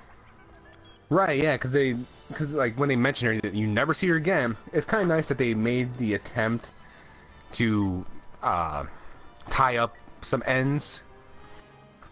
And, you know, oddly enough, even for this game, it's a very important piece of what leads into Force Awakens. You know? Yeah. Well, sort of, because what's clever about it is it totally ties to that thing we didn't know in Force Awakens, and yet answers no really searching questions about that thing we didn't know about Force Awakens.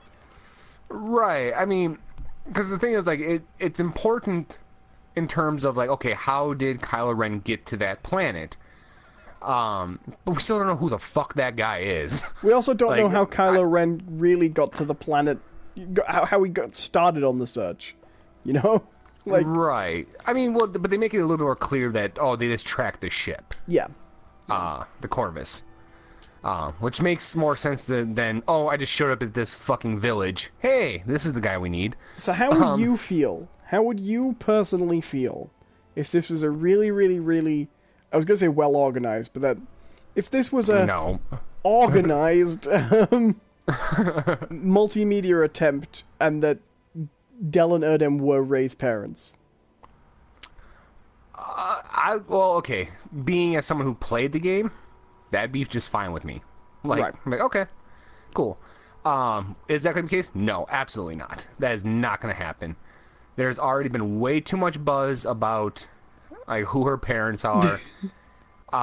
You know, is it Luke? Is it Han? Is I just can't get Obi-Wan? over... Is it Palpatine? You know, I just can't get over the thought that maybe players needed. Jesus.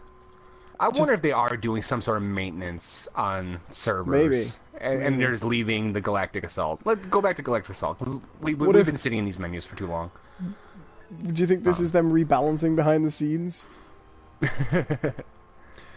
It would thrill me if EA was so sure this game was going to be successful, and that Disney were going to, like, as soon as Last Jedi comes out, you know, play Star Wars Battlefront 2 for the right. The secret reveal of Rey's parents.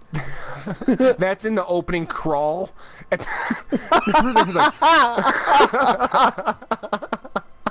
Last Jedi.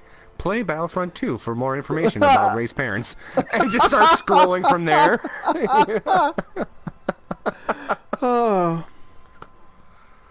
That's like one I was kind of surprised about, that we didn't get the opening crawl. Yeah, I guess, cause I suppose they consider the game's title screen to be the opening crawl. Right. I mean, kind of. True. But it's like, there's so many weird visual things about Star Wars that you just didn't really see here. There wasn't like any like wipes. There's no There at the were a very couple, end where but it's not like, many. yeah. Oh, come on! Wow, what is going on here? They could have at least given us the almost Star Wars music from Rogue One. Just once would it have killed him to pan away and then gone bum bum bum bum bum bum bum bum. Which is why I'm kind of curious if they're trying to view this as one of those Star Wars tales sort of thing. A Star Wars story with Han Solo, Princess Leia. But you know what I mean, like, well, Rogue One had Leia, Ish. Oh hey, yay! Right. Maybe. Oh hey, how many people are we gonna be waiting for? Okay, should we attempt to just leave one on? If oh hey, well loading no, in, we got maybe. this before too. Shit. I'm trying to burst your bubble, but we've been down this road before.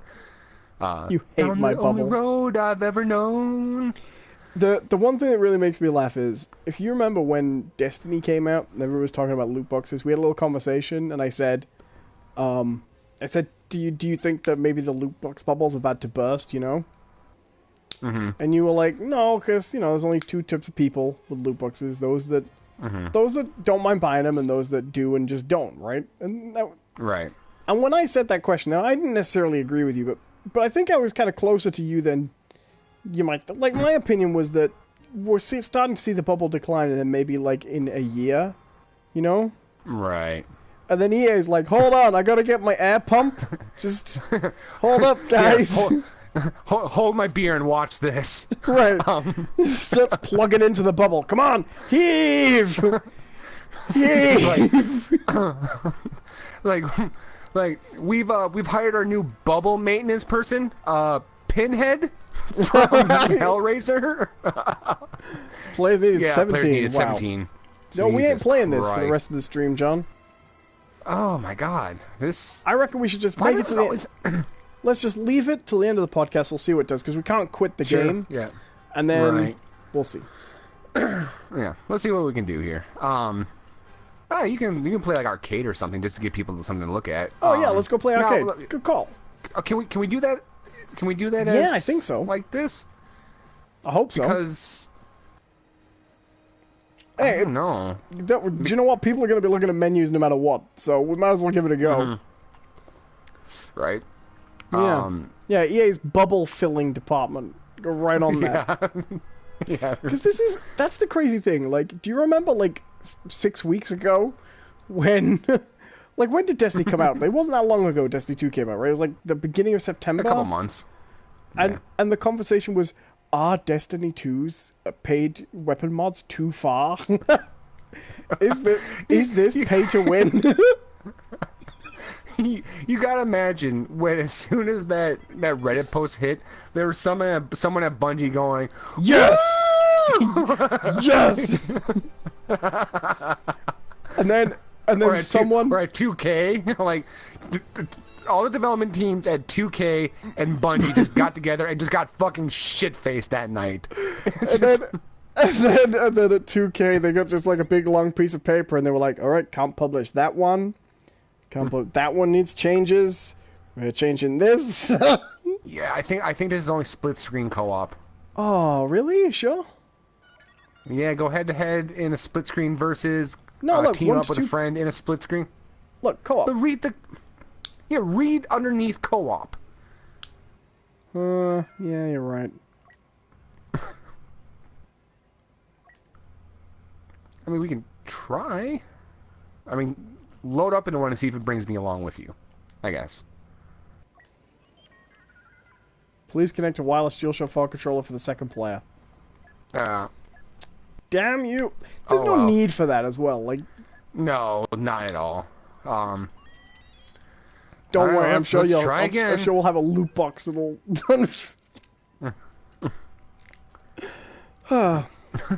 So, do you think the loot box bubble has burst yet, John? No, honestly, I think we're still going to see loot boxes come around because, oh wow, this is getting really bad. All right, here's what I'm gonna. You stay logged in. I'm gonna leave. I'll restart, and then I'll initiate from there. Okay, right? Sounds good. Because maybe it's just one of us needs to. Yeah, well, refresh. I can't quit because it'll end the stream, but you might be able to just quit out, right? Like you say, yeah, add me. Mm-hmm. And then if there's an so here we update or a go. new client, you know, Mm-hmm. we know that that's not going to work. Yeah. I ain't getting anything. So, but no, I think we're still gonna see loot boxes for a while. Because this is what you're gonna get. You're gonna get people going, well, we had this horrific example of loot boxes. Let's just not do it like that anymore. Because right, and you'll get a lot of. Also, you get a lot of. Well, it's not Star Wars Battlefront 2. Right. What you're gonna see now is gonna be way more. Oh my God! Why can't I think of that? Overwatch style. Now that's gonna be the standard for a while, until someone else comes along, be like, oh, well, we can maybe try to toy with right, the EA version. Because here's the thing, Destiny made the right choice. It's mostly Overwatch style. And it's got this one type of thing that you can still get pretty commonly that you can also get in there, right? Right. And I think what you'll start to see next is Overwatch style, but then they will also sell you new characters. Mm-hmm. Okay. I've got your invitation, John. Let's do this. I'm joining. I love how there's also a little bit of request to watch. I like to watch. Mm-hmm. This Yes. the Weinstein button. Oh, no. Oh, Joe, it wasn't even the right joke. I meant the Louis C.K. button. And that's... Oh, that's... No. No. Well, I'm joining game right away. Oh, so it's just me that's broken. Death Star 2. Yeah. 2. Told you it was Death Star 2. Joe, I didn't realize it was Death Star 2. Why does it look so much like the Death Star 1 map, then? Well, because the Death Star looks like Death Star 2. Well, yeah, but you never see the Death Star 2's, like, internal corridors like you do in Death Star 1, right? My guess is like, okay, well, we have to build this thing quickly, so they blew up the other one. Let's just take these blueprints and just make them bigger, and we'll get rid of. Are you saying there's not a deleted scene where Luke comes aboard the Death Star 2 and it looks like the Playboy Mansion? It's all corridors and like quilted sofas and things like that, and like and Twi'leks just running around with bunny ears, and tapestries doing the like, Congo land. This is very different from the last Death Star. We learned our lessons, my son. You know what? This one's actually all right, guys. Let's not blow this one up. Let's Live hold on it. off here. Yeah, we're just. Yeah, we're starting right away. Here we go. Oh, fair enough. Look at us. Yay! Maybe. We still gotta wait till this countdown goes down. But yeah, I mean, so back to the story. What were some of your favorite moments from it? Okay, I think the opening level is actually really good. Okay. Like I don't really know whose decision it was that we should start by playing a little floaty robot. Not that was bad. I just wasn't really expecting it. Like, right. What if you immediately get control, and then they take control away and give it to a floaty robot, and you have to rescue her? But that mission is actually really good. You go past the Admiral Akbar briefing and things like that. Like, for me, that mission's got the highest kind of production values of the whole thing, too. Really? It's got a good sense of... I don't mean, like, technical stuff. I mean, it's got a really good sense of pacing and characters, and you feel very much like you're in a single-player story with a world and everything. For me, it doesn't really get there again until... You know the section where you go to rescue Gleb and you walk in through the areas under Imperial control and you see them stopping people? It looks a bit like the first level Half-Life 2, you know? Yeah. There wasn't enough moments like honestly, that for me. Just sort of slower, pacier moments. Oh, that's fair. That's fair. But I like those sections a lot, and I loved... Well, okay, even though we didn't like the Han level so much, that I thought that was kind of good, the way they did that, where you're in Maz Cantanas. Yeah, I did. I like that too. Yeah. No, the bits I don't like about the hand level are the brief interlude of Guess Who into the the game, and having to escort that guy who won't shut up while he doesn't tell you which box. Like for me, that was the only bit of the campaign that legitimately made me annoyed. Like, the only bit where I could legitimately say I do not like this is there was literally no reason for there not to just be one box in the center of the clearing that you find the thing in, because it's not that type of game. It's not the type of game. It doesn't have the engine to accommodate hunting around, pissing about, looking for things in boxes. Do you know what I mean? And I hate it when games do that, when they go, we should have it do this, even though our engine isn't built for that at all. Right. Which is kind of what was wrong with the Guess Who section, too. You couldn't even see anybody's faces in any detail to check whether they had a beard or not. Do you know what I mean? Right. No, I know exactly what you're talking about. Yeah, it's... So you just had to wait, talk to them, and ask them if they had beards. Oh. So one of my favorite moments is absolutely... I don't want to say the last mission, because that's the Kylo Ren mission, but I really like that one too. I particularly really enjoyed the Jakku mission. Oh, where you fly around and you do objectives helping people until the mission's right. on. Yeah. Oh, I can tell you something I did love when you were done. I don't mean to cut you off. I just thought of something I really loved. That scene, or that level, if you take the time while you're flying around to look into the sky. Oh god, yeah. Oh my god, that was so fucking cool. It looked like that in 2015 as well, do you remember? Right. But you could only see it really from the ground, and it wasn't as... And all the lasers were like going in parallel, like at 90-degree angles to each other. Right. It was crazy. And you could fly up there pretty close. And the funny thing is, it's not even the... like, seeing all the starships up there, or the big battleships. If you watch all the fucking fighters flying around, my god, it looks like a swarm of bugs, and it's so cool looking. Well, similarly, the bit I really loved, that I'd completely forgotten about until you started talking about visuals, I haven't seen this planet come up in the multiplayer, but the planet, even though it's not one of my favorite sections, but the planet that the Emperor's Observatory is on is an amazing design. Because you can tell, if you stop to look at what it is, it's a rock pool. Like, clearly the tide comes in and fills that planet, right? Right. Yes, absolutely. It was a giant rock pool. And then later on you find that there are these bugs that live on there that lay amber, but they lay amber that's like hard as rock, because half the time they must be underwater. And then you realize it's a very clever combination of two visual elements. They clearly borrow from like a rock pool and like a termite's nest, right? That kind of... Yep. And it looks incredible. And you don't spend a lot of time there. Ashton, we are playing Galactic Assault, which is the big 40-on-40 or whatever, like 20-on-20 mode. Yeah. But yeah, that was a really cool looking planet. I thought all the settings were really, really interesting.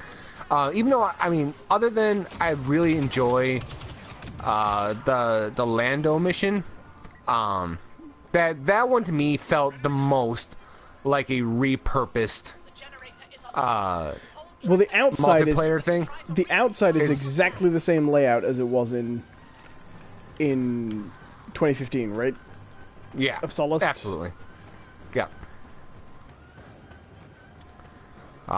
So we also got to see Lando's powers in use. In a useful situation. Right, and effectively.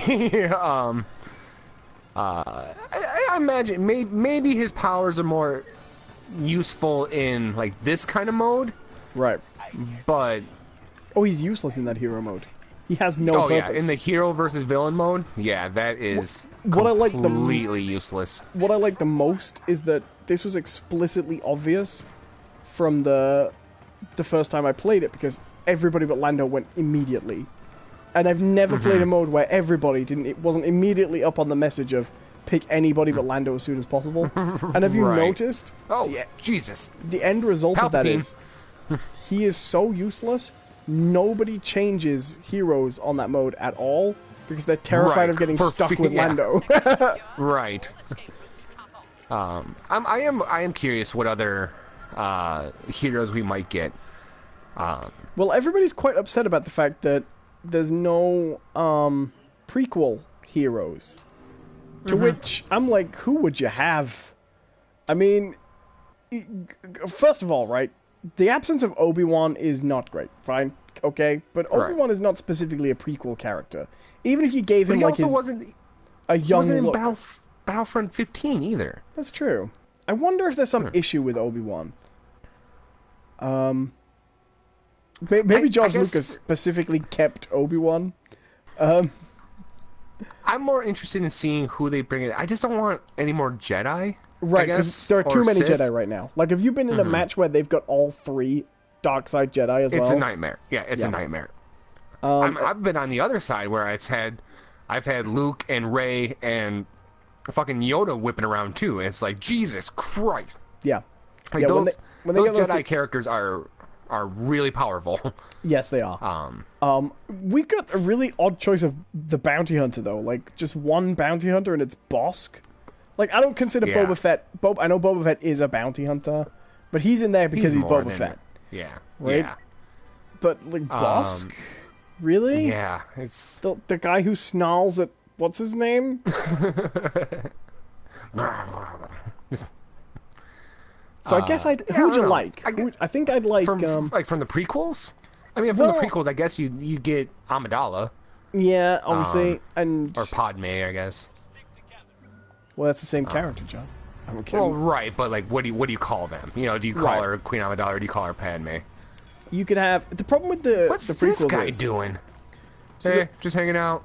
The issue with the prequels is, I think, firstly, the biggest hero in the prequels is already here as Darth Vader, right? That's a slight issue, but it wouldn't bother me them classing prequel Anakin and Darth Vader as a separate hero, but I can see people who would be pissy about that. You know what I mean? Oh, absolutely. I can see why they don't, but that wouldn't bother me. But fair enough. And then you've got Amidala, and with like her Episode 2 era gear, not like pregnant. The Leia gear. Pretty much, yeah. Oh my god, is this the? But it's supposed to be the Death Star 2. Why has it got the bridge that Luke swung across? Anyway, fair enough. It's just, considering it's Death Star 2, it borrows a lot of imagery from Death Star 1, from like really famous New Hope scenes. I'm doing so badly this time, by the way. I'm barely playing. I keep forgetting that this is glass. So, yeah, and then you've got, like, the big question is, as soon as you start talking about prequel heroes, at some point you've got to seriously broach the subject of, are you putting Jar Jar Binks in as a hero? And the simple fact is, I don't even mean that as a total gag, right? Everybody hates Jar Jar Binks, but when you think about it, if you are going to take the position of the prequels are legitimate movies that we are drawing from as source material respectfully, which they have to do because it's licensed, right? Right. Jar Jar Binks is a totally reasonable choice for a hero. Do you know what I mean? He has, like, he's a dumb character and everybody hates him, but he has acrobatic abilities. You could give him you know what I mean? He has abilities. You can do stuff with him. Right. But no one will ever do that, because no one would ever play as Jar Jar Binks, ever. Like, they'd have to price him at, like, 800 credits. He would be a free one. It would be absolutely no, I mean, like, I mean battle points, sorry. Like... No, he would absolutely be, without any price, be like, oh yeah, here's Jar Jar. And when you bring him in, that's what he says. Here's Jar Jar. It's me. And if you have you heard that there's exclusive dialogue when two heroes pass in the maps? Yeah. If you get to Darth Vader, he's got to go, Annie.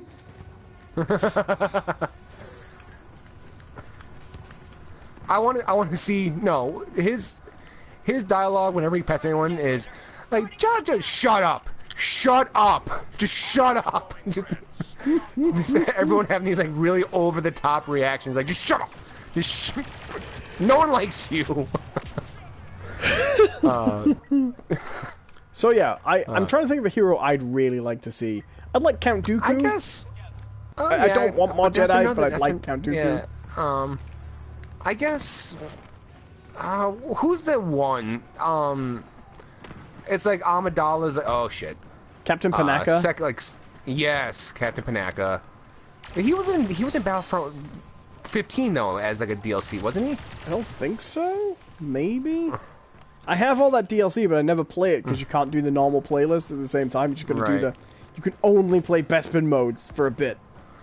It's really dumb. I love that healing grenade though. It's so much fun.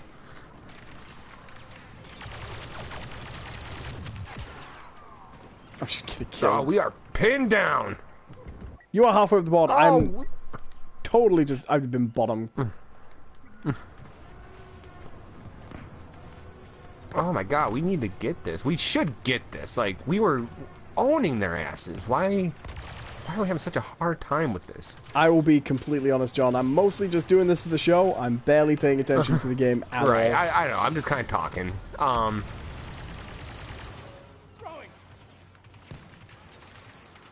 It's kind of late for me, and I've been streaming a lot today. That's fine. Make all the excuses you want. No, I'm legitimately, like, I'm playing well below my average, I know.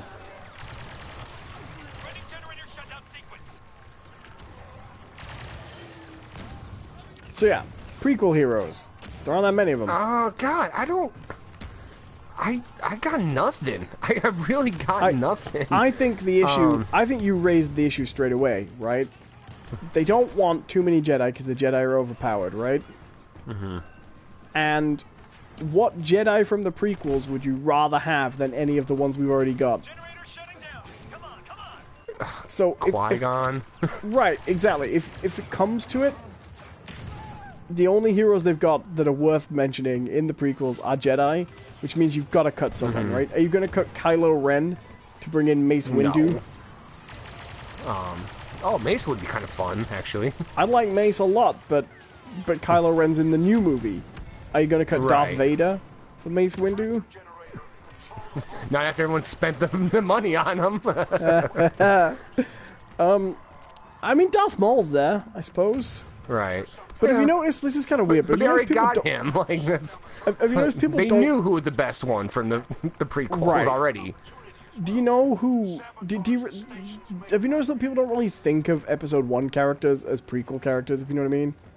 Like, really, when people talk about this prequels, they talk about Episode 1, and then they talk about... By the prequels, they usually mean Episode 2 and 3, I think. You know what I mean? In the mind. Yeah. Episode 1 gets a special status as, like, Episode 1 of crap. Yeah, no one ever thinks about Episode 1 anymore, you know? It's just something that people just don't even acknowledge.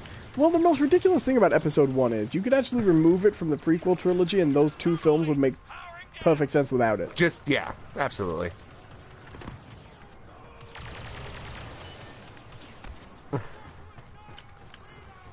I'm always astonished by people, though, who think that Episode 1 is the worst of the prequels. Oh, those people are monsters.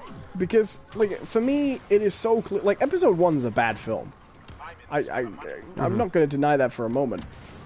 But Episode 2 might be one of the most insufferable films ever put on the big screen.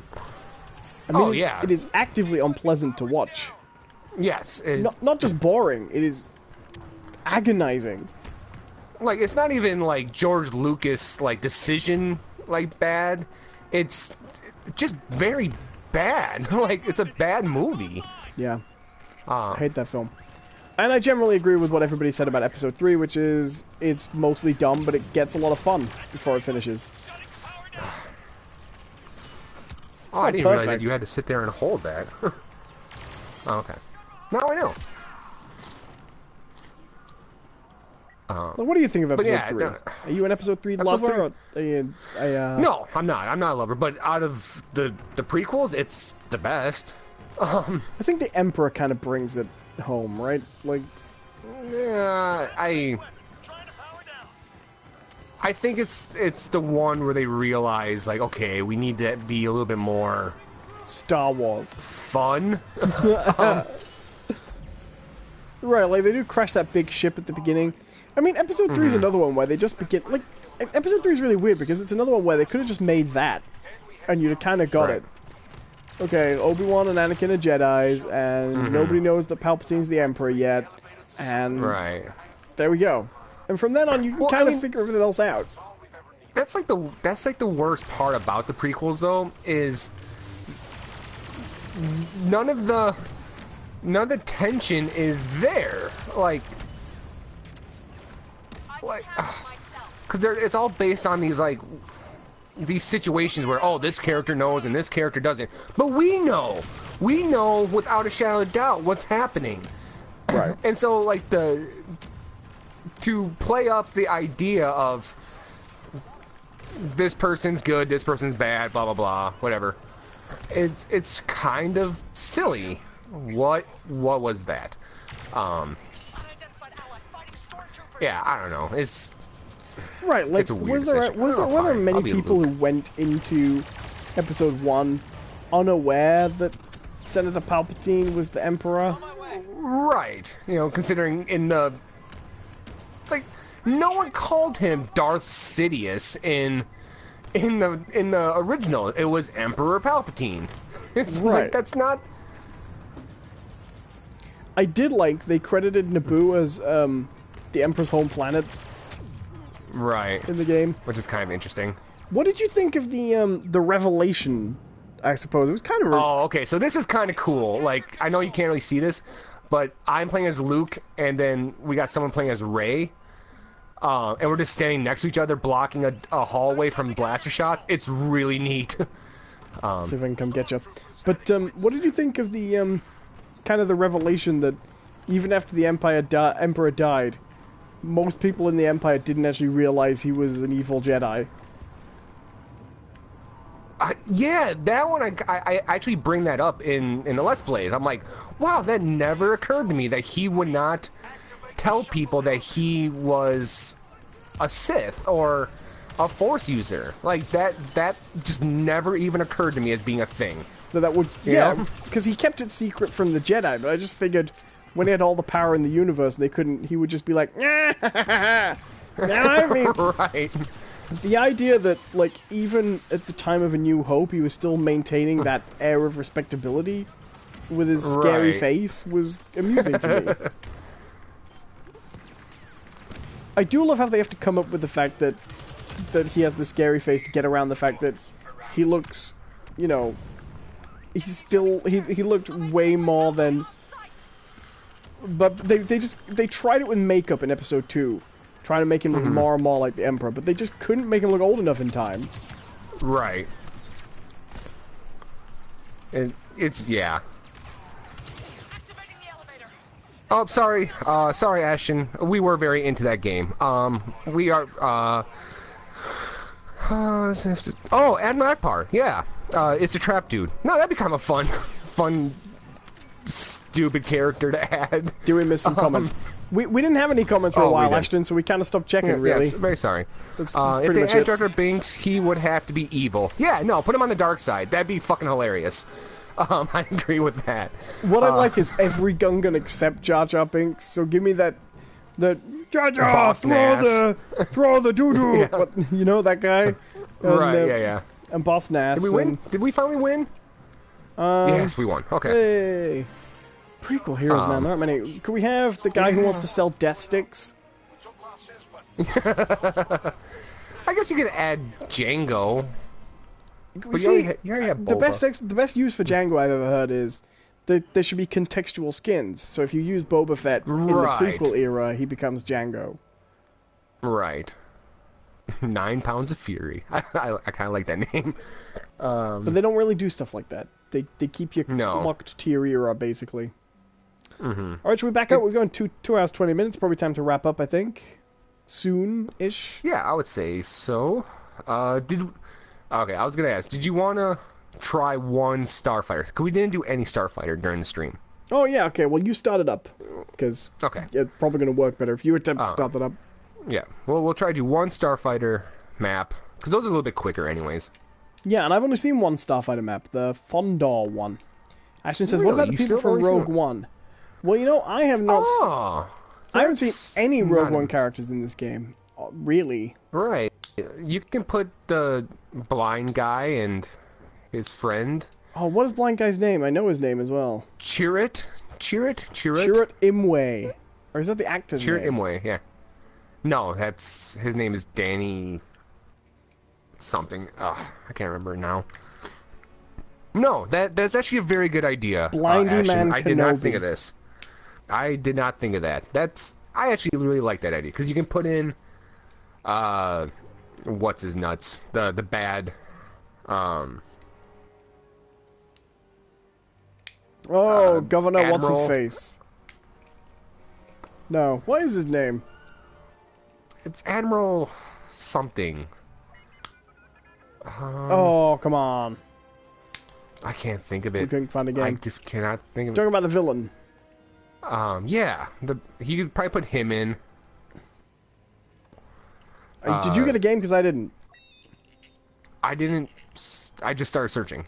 Oh, fair enough.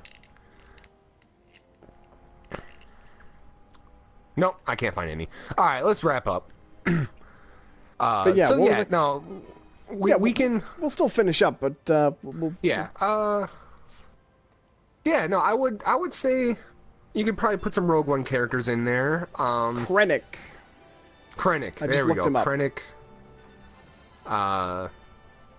Then you could put Jin in, or You could have Galen. blind guy. K2SO. That'd be a good one. That's what they should do. C-3PO. No. That'd be amazing. His arm is just a rocket arm. But it's like instead of a thing you pay credits for, it's like going to jail in Monopoly. Sometimes you just you spawn and it goes, hey, you're gonna be C-3PO this time. Fuck you. If you get 2 double or 3 double kills in a row, you spawn as C-3PO.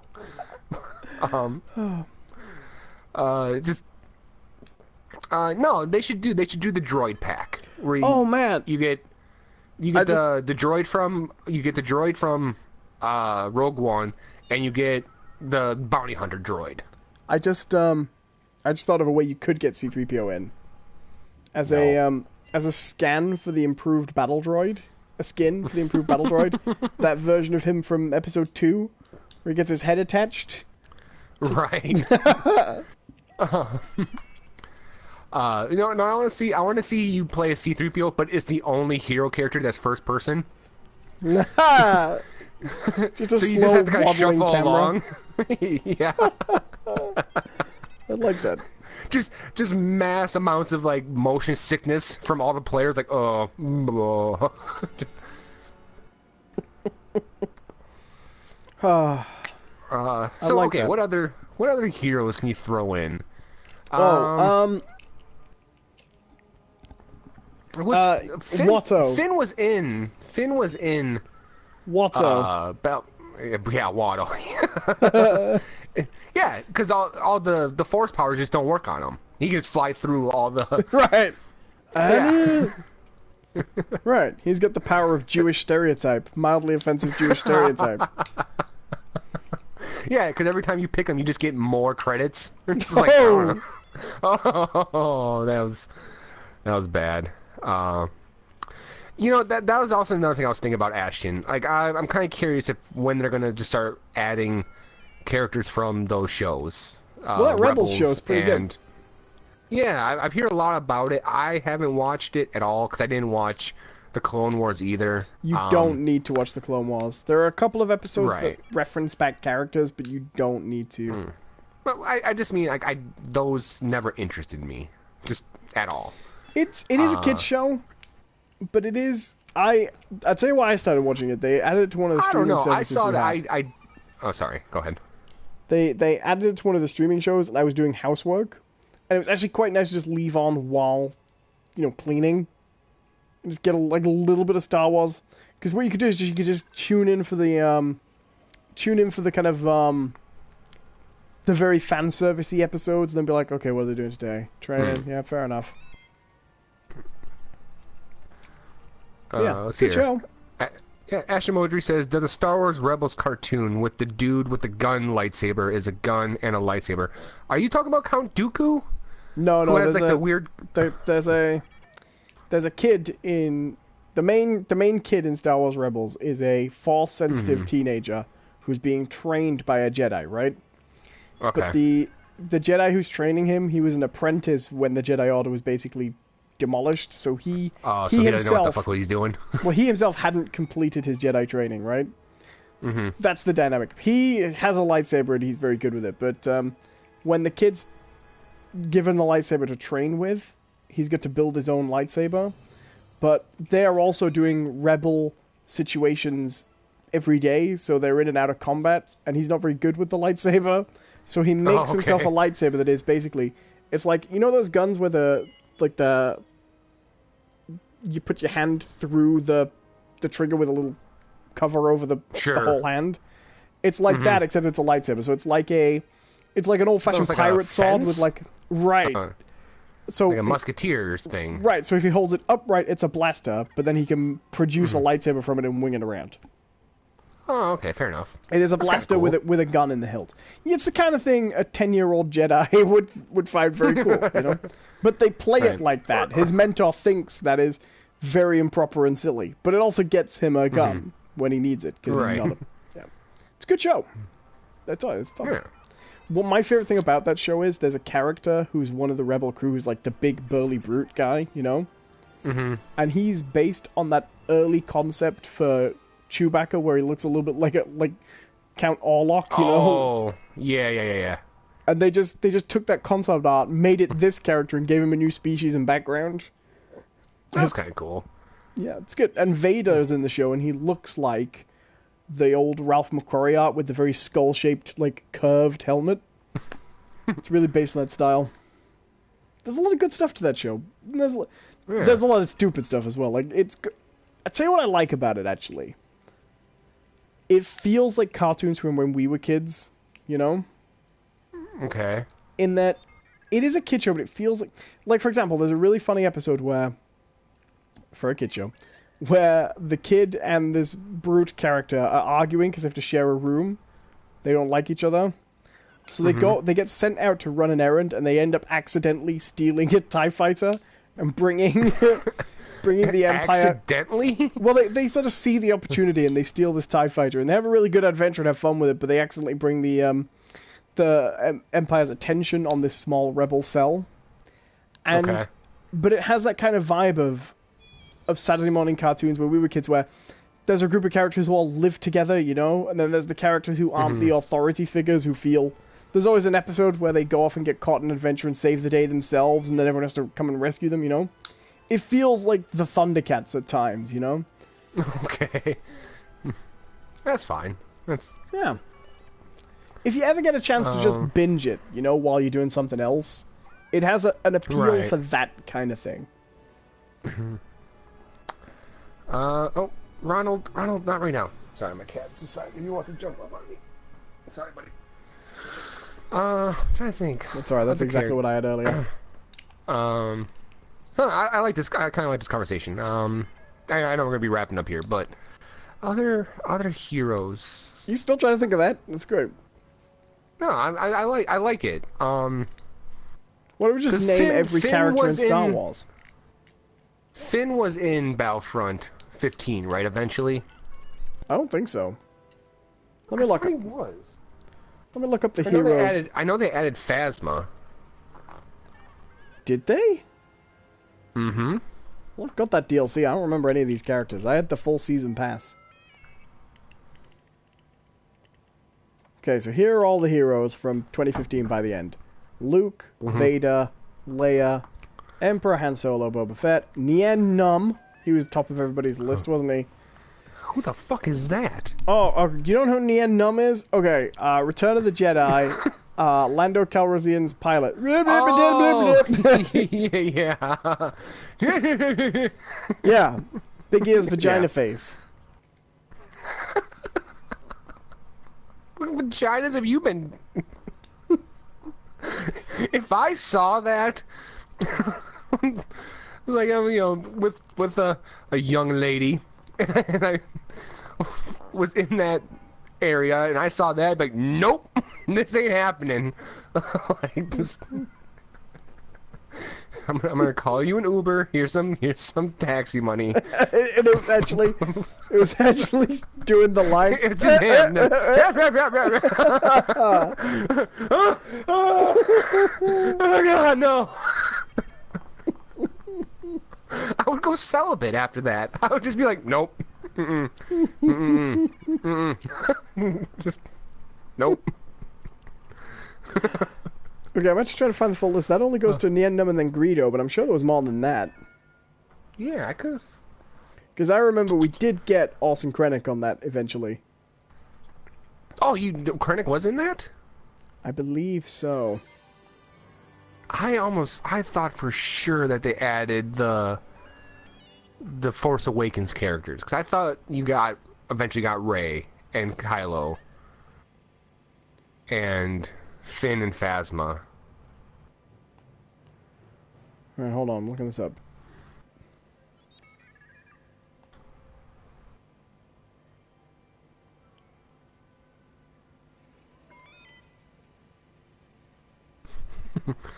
And this is the part of the show, folks, where we Google things. We do this often. Don't worry. This is common for us. There's no like good site to just look up. Just go to the wiki.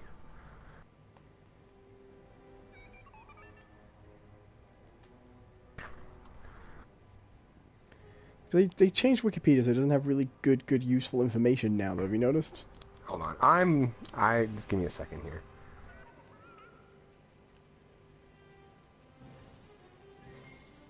Okay, here we go. Right, I got it. Okay. So, the Outer Rim DLC added Niendum and Greedo. The...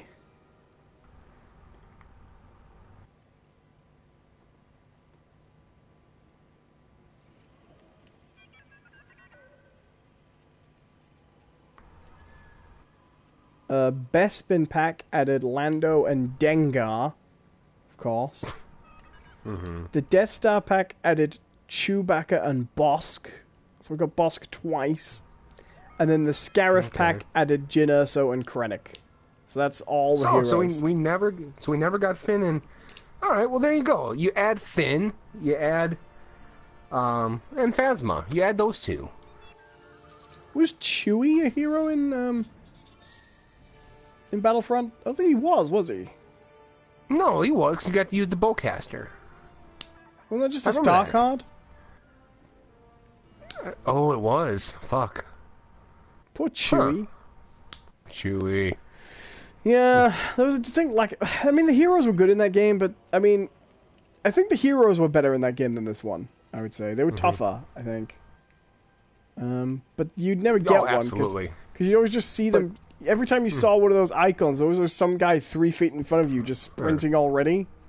But that's also why you got some matches where you straight up didn't see a hero. Right. And I have yet to see a match in this where I didn't see a hero. And it's always Vader. Someone's always got Vader. I've seen a lot of Vader, and I see a lot of Kylo, which, honestly, they look very similar from a distance. So, who knows? Well, you always know when Kylo Ren's in there, because you see all your friends floating 3 feet off the ground, frozen in place. Right? I have had moments like that where I'm about to enter a room, and I see everyone just floating, and I'm like, nope. And I just kind of back out. Like, when I'm on the Empire, or the villain side, the hero I most dread seeing is Yoda, because he is very hard to get a shot off at. Oh, man, I finally see what happens when you get Rey's mind trick. Oh, yeah? That sucks. Oh my god, does that suck? What happens? Because like, it immediately sends your camera up into the ceiling. Oh. So you just look up at the ceiling and you can't move it down. Or if you do, it just goes straight to the floor. And then so you have no idea where you are anymore. It is the old video game equivalent of, you remember when you used to get hit with confusion spells and they would just make all your controls reversed? Right. That was always a Yeah, pain. it is very similar to that. But yeah, no, that is a nightmare. It is absolutely a nightmare.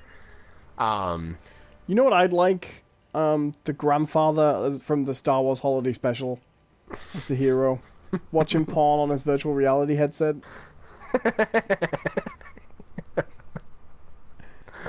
Oh, man. That'd be a good hero, right? I maintain that B. I Arthur. want to see... Yeah. But not B. Arthur from there. It's B. Arthur from Golden Girls. Just... It's just B. Arthur not working. Just at home. Because you know when certain characters enter the battlefield, there's a music cue, like when Darth Vader enters, you hear dun dun dun dun. When she enters the battlefield, all you hear is "Thanks for being a friend." Yeah, I'm all in favor of B. Arthur as a hero. But no, it'd be best though is that if it's B. Arthur from the Golden Girls, but she has like 2 giant like Gatling cannons on each arm. Yeah, I'd like to She's see that as Mecha B. I'd like to see that as a whole like line of, you know, prestigious elderly female institutions heavily armed. Dame Judi Dench. Murder She Wrote lady. Murder She Wrote. Just call her Murder She Wrote. Angela Lansbury, there you go. That could be her name. The voice of the teapot in Beauty and the Beast. It Played is the by teapot. Murder She Wrote. just really confuse people where it says Angela Lansbury. You load in and you're the teapot, but it plays the Murder She Wrote theme. Just like, what's going on?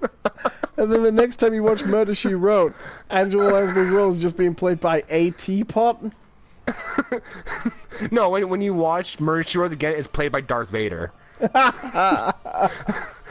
Just him at the typewriter.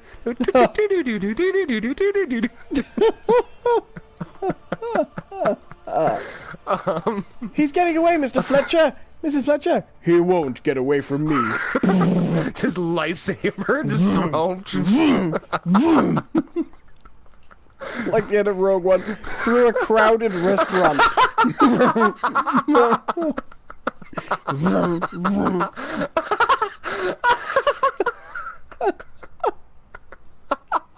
just this real peaceful diner. Well, hello, sir. There, can I interest you in our special today? It's baked clams, freshly caught. He's allergic to seafood.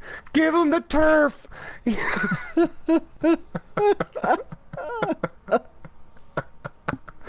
Just, you know, those swinging doors for like diners. And then just cut the bottom half off and the tops just swing freely. The waitress is on one side, like banging on the little circular door. Just he wants to substitute fries for onion rings. Just,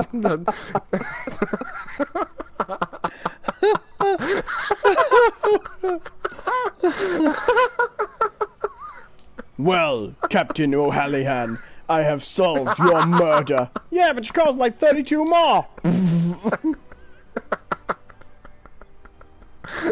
The population of the town has gone from 10,000 to 5. There's 5. They are loyal to the dark side.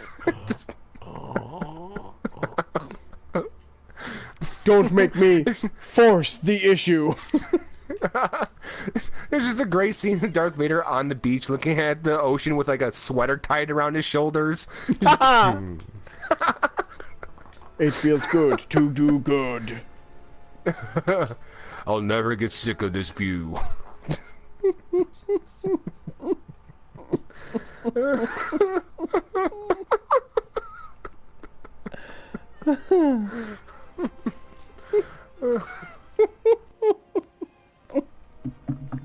And that was the story honestly, of not Murder even... She Wrote, the greatest actress on American TV.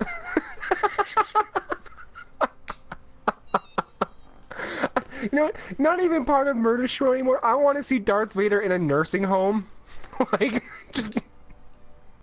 Or playing Dick Van Diagnosis Murder. Yeah, there you go. No, him playing Dick Van Dyke from the Dick Van Dyke Show. So he walks into the house, trips over the ottoman. And it's still called the Dick Van Dyke Show. Oh my god. Father's home. Through the wall. The milkman shorted us again. I'll take care of it. You underestimate the power of the dark side. You didn't pay your bill. The deal has been altered. What? Stabs him through the chest. Pray. Consider this your payment, Bill.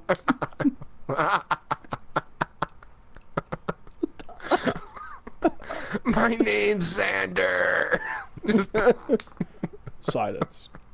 I do not like to be corrected in front of my children. Die already! Why are you still alive? Milk does a body good. Shut up! And as he bleeds out, pinned to the wall by Vader's iron-tight grip, lightsaber through his intestines, it says, coming up later on the network, we've got Meet the Stars, where you can...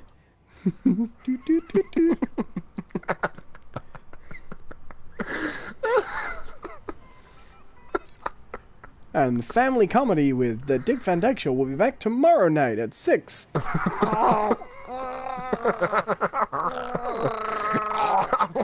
Kill me! I can taste feces.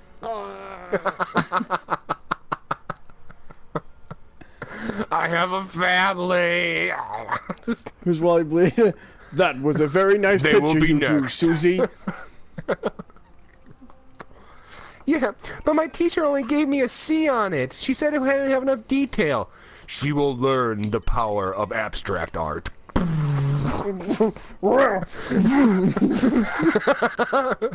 Parent-teacher conferences. Oh, Mr. Van Dyke, making a fuss again. The PTA used to be a democracy. Now it's an empire. And of course, if this is the case, he will also have to replace Dick Van Dyke and Mary Poppins as well. But that also means we need to hear Darth Vader Mary. doing a company accent. Hello, Mary Poppins. I'm just a chimney sweep. Chim chimney. Black lung.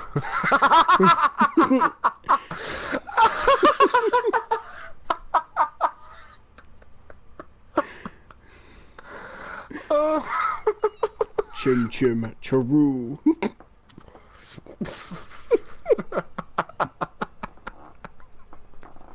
Isn't that my new favorite thing? Just put fucking Vader into the worst positions ever.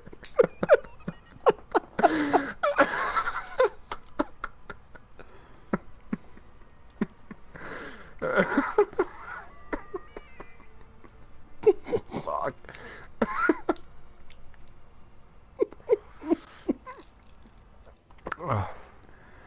No, it's... I don't know. You know what I want to see? I want to see Vader in Harry Potter. But not as the villain. As, like, a student. Right, but not one of the important ones. Right. Like, him and Neville are just kind of in the background together. I could not figure out my botany. I made a flesh-eating plant instead. Oh, it's just swish and flick. I'll...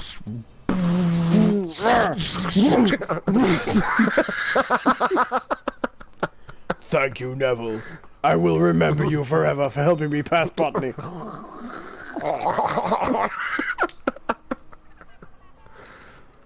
I just looked up Dick Van Dyke on Wikipedia just to see what else I can just remind myself what else he'd been in. I don't know why I find this so funny.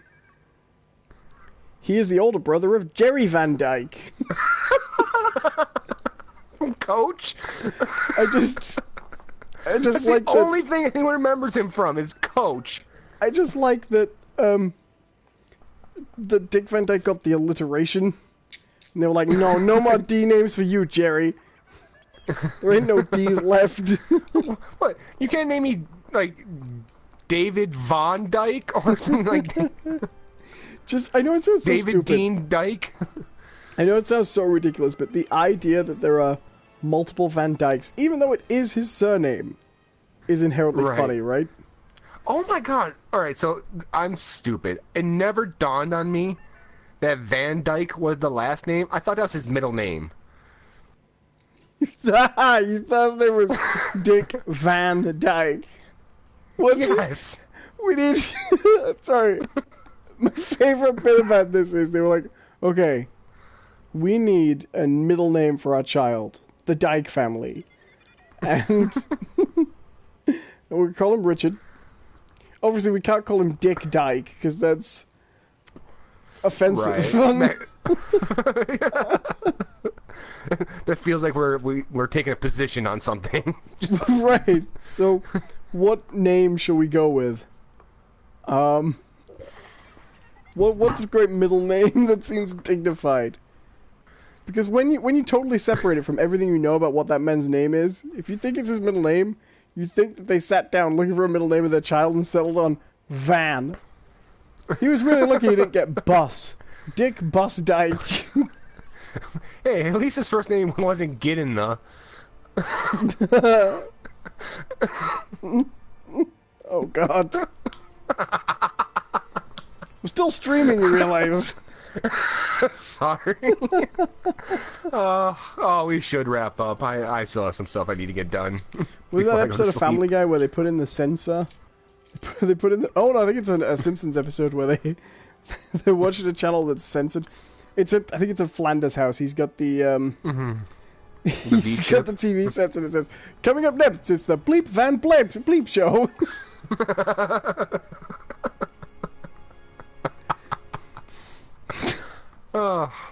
Drug. All right.